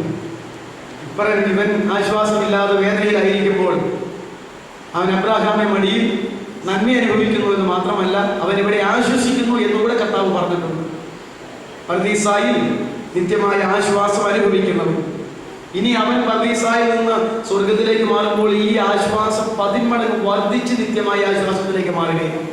മറ്റേ ധനവാൻ പാതാളത്തിൽ നിന്ന് നിത്യനരകത്തിലേക്ക് പോകുമ്പോൾ തീയും ഗന്ധവും കത്തുന്ന തീപ്പൊയ്കയിലേക്ക് കുറെ കൂടെ കടന്ന വേദനയിലേക്ക് അവൻ മാറുകയാണ്. 10 മരിക്കുന്നതിന് മുമ്പ് തൻ്റെ അടുക്കൽ വന്ന മോശയിൽ കൂടെയും പ്രവാചകന്മാരിൽ കൂടെയും ദൈവവചനം കേട്ടവൻ. 11 വിശ്വാസത്താലുള്ള മാനസാന്തരം പ്രാപിച്ചു. ഇപ്പൊ 11 ആയില്ലേ?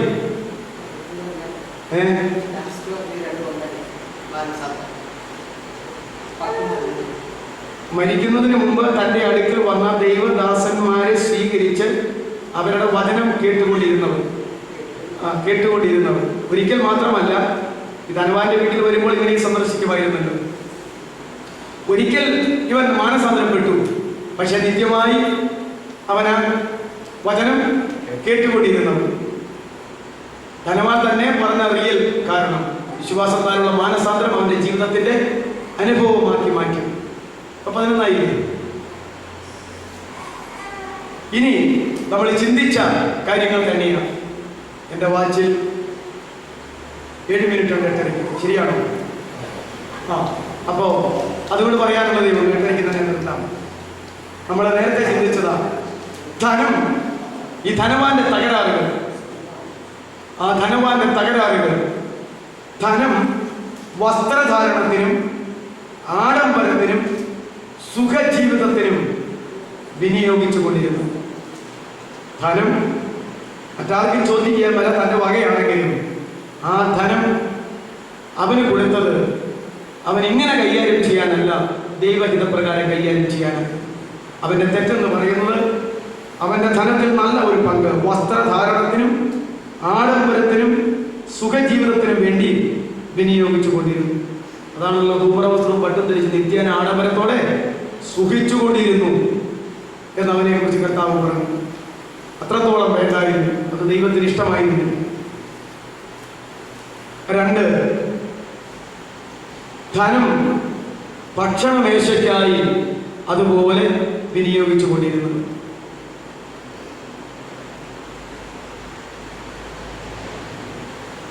ഈ ഭക്ഷണമേശയ്ക്കായി വിനിയോഗിക്കാന്ന് പറഞ്ഞു കഴിഞ്ഞാൽ ഭക്ഷണത്തിന് ധനം ഉപയോഗിക്കാൻ പറ്റത്തില്ല. പക്ഷെ അങ്ങനല്ല, ഇവന്റെ പ്രതാപം അനുസരിച്ച് ആവശ്യമുണ്ടെങ്കിലും ഇല്ലെങ്കിലും എപ്പോഴും ഭക്ഷണമേശയിൽ അത് കാണിച്ചു കൊണ്ടിരുന്നവർ. അപ്പോൾ ഇവന്റെ മേശയുടെ കീഴെ വീണ ഉച്ഛിഷ്ടം എന്ന് പറയുന്നത് നമ്മുടെയൊക്കെ വീട്ടില് വലിയ അതിഥികൾ വരുമ്പോൾ ഉണ്ടാക്കുന്ന സൂപ്പർ ഭക്ഷണത്തെക്കാൾ മെച്ചമായിരിക്കും അല്ലേ? ഒരിക്കൽ ക്ഷണാൻകാരി സ്ത്രീയോട് പറഞ്ഞു, മക്കളുടെ അപ്പം എടുത്ത് നായ്ക്കുട്ടികൾക്ക് കൊടുക്കുമോ എന്ന് ചോദിച്ചു അല്ലേ? ഉടനെ അവിടെ ബുദ്ധിയോടെ ഉത്തരം പറഞ്ഞു, യജമാനന്റെ മേശയിൽ നിന്ന് വീഴുന്ന ഉച്ഛിഷ്ടങ്ങൾ നായ്ക്കുഞ്ഞുങ്ങൾ തിന്നുന്നുണ്ടല്ലോ. അപ്പോ എനിക്ക് മേശയിൽ ഇരുത്തി തന്നെന്നില്ല, താഴെ വീഴുമ്പോൾ നായ്ക്കുഞ്ഞുങ്ങൾ വന്ന് തിന്നാൻ അനുവദിക്കുന്നില്ല, എന്നൊരു പട്ടിയായി കണക്കാക്കിക്കൊണ്ട് താഴെ വീണെന്നെങ്കിൽ തരാൻ വരെ ഇതിന്റെ ബാക്കിയല്ലേ അത് എന്നാ ചോദിച്ചത്. അതിങ്ങനെ കർത്താവ് എന്നാ പറഞ്ഞേ, ഒക്കോ മകൾ സൗഖ്യം വന്നിരിക്കുന്നു എന്ന് പറഞ്ഞു. അതെന്താ അങ്ങനെ ചോദിച്ചത്? അങ്ങനെ പറയാൻ ഇടയായത് വേറൊരു കാരണമാണ്. ഞാനിവിടെ പണ്ട് എപ്പോഴും ഇവിടെ പറഞ്ഞിട്ടുണ്ട്. യോഹന്നാൻ സ്നാപകൻ പ്രസംഗിച്ചു തുടങ്ങിയ സുവിശേഷം ഇന്ന് പ്രസംഗിക്കുന്ന കൃപയുടെ സുവിശേഷമല്ല. സ്വർഗരാജ്യം സമീപിച്ചിരിക്കാൻ മാനസാന്തരപ്പെടുന്നു.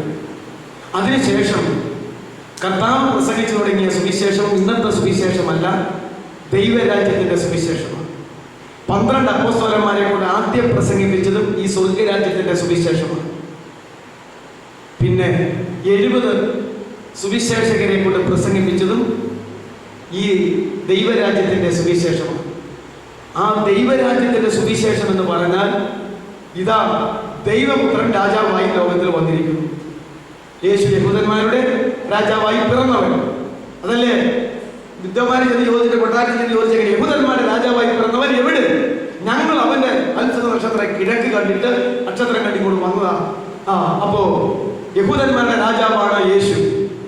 അപ്പോ രാജ്യം സ്ഥാപിക്കാൻ യേശു കടന്നു വന്നിരിക്കുന്നു, ദൈവരാജ്യം സ്ഥാപിക്കുകയാണ്. ഈ ദൈവരാജ്യത്തിലേക്ക് യഹൂദന്മാരെല്ലാവരും മാനസാന്തരപ്പെട്ട് സ്നാനപ്പെട്ട് കടന്നു പോരാനാണ് വന്നത്.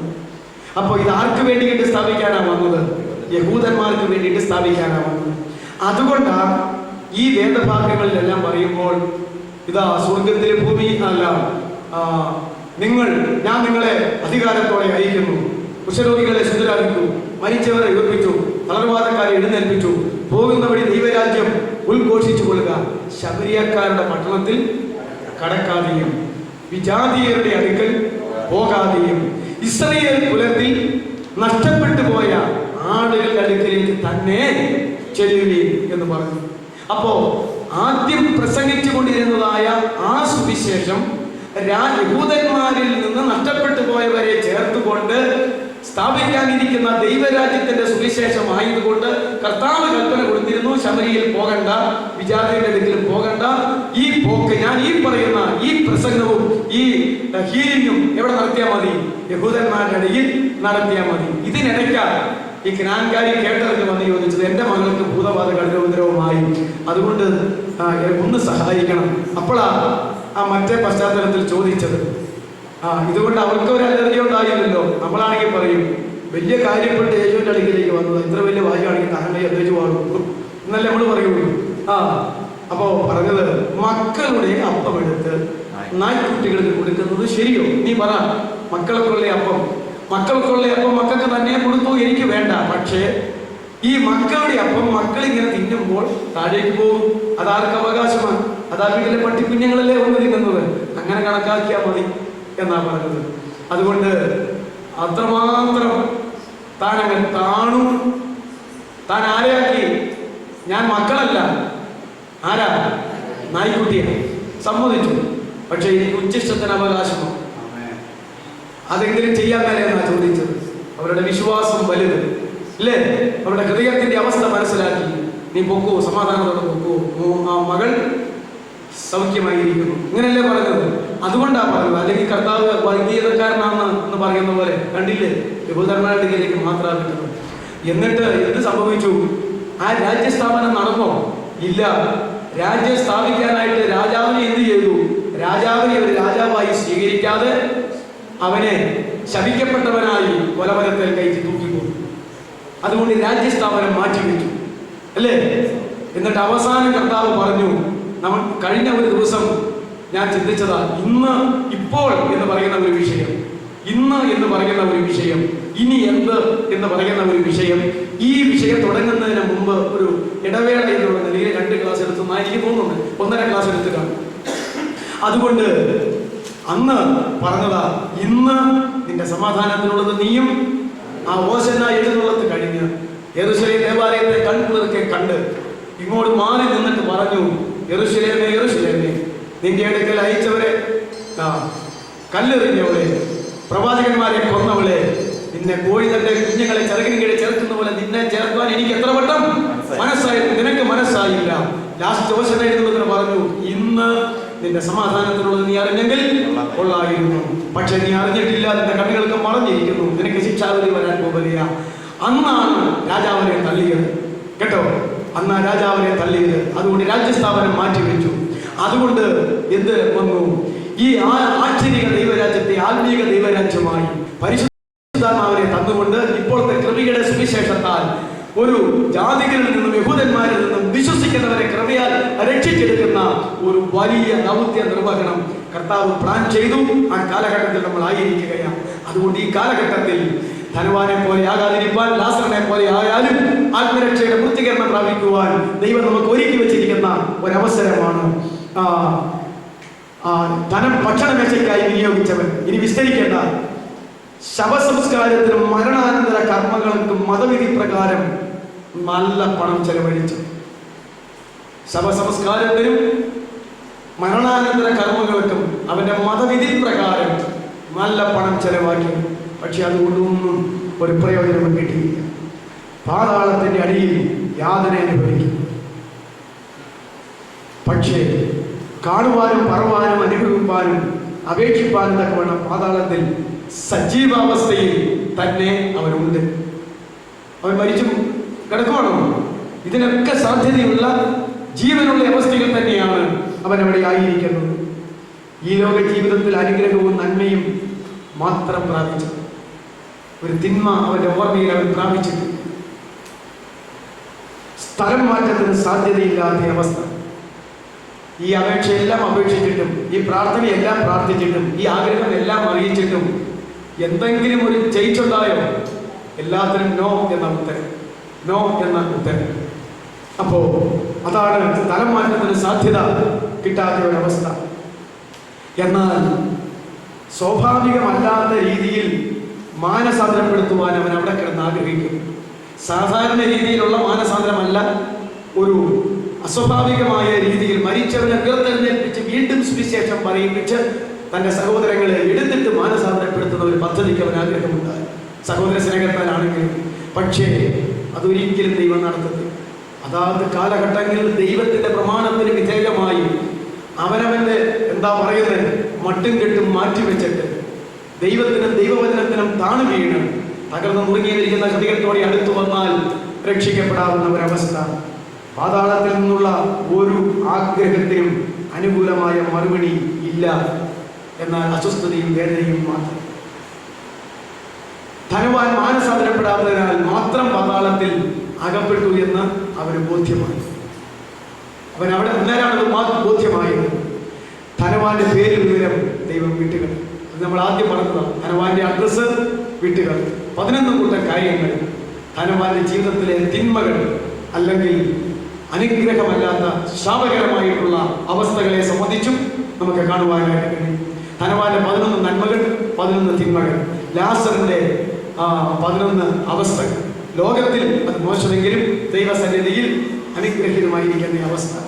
ഇതാണ് ധനവാന്റെയും ലാസറിന്റെയും ചരിത്രത്തിൽ നിന്ന് നമുക്ക് പഠിക്കാനായിട്ടുള്ളത്. ഇതോടുകൂടി ആ വേദഭാഗം തീരുന്നു. ദൈവം അനുവദിച്ചാൽ തുടർന്ന് മറ്റ് വേദഭാഗങ്ങളിലേക്ക് അടുത്ത ദിവസം നമുക്ക് കിടക്കാം. തലകളെ വണക്കാം, കണ്ണുകളെ അടയ്ക്കാം. ദൈവദാസന്മാർ ആരെങ്കിലും ഒരാൾ ശബ്ദം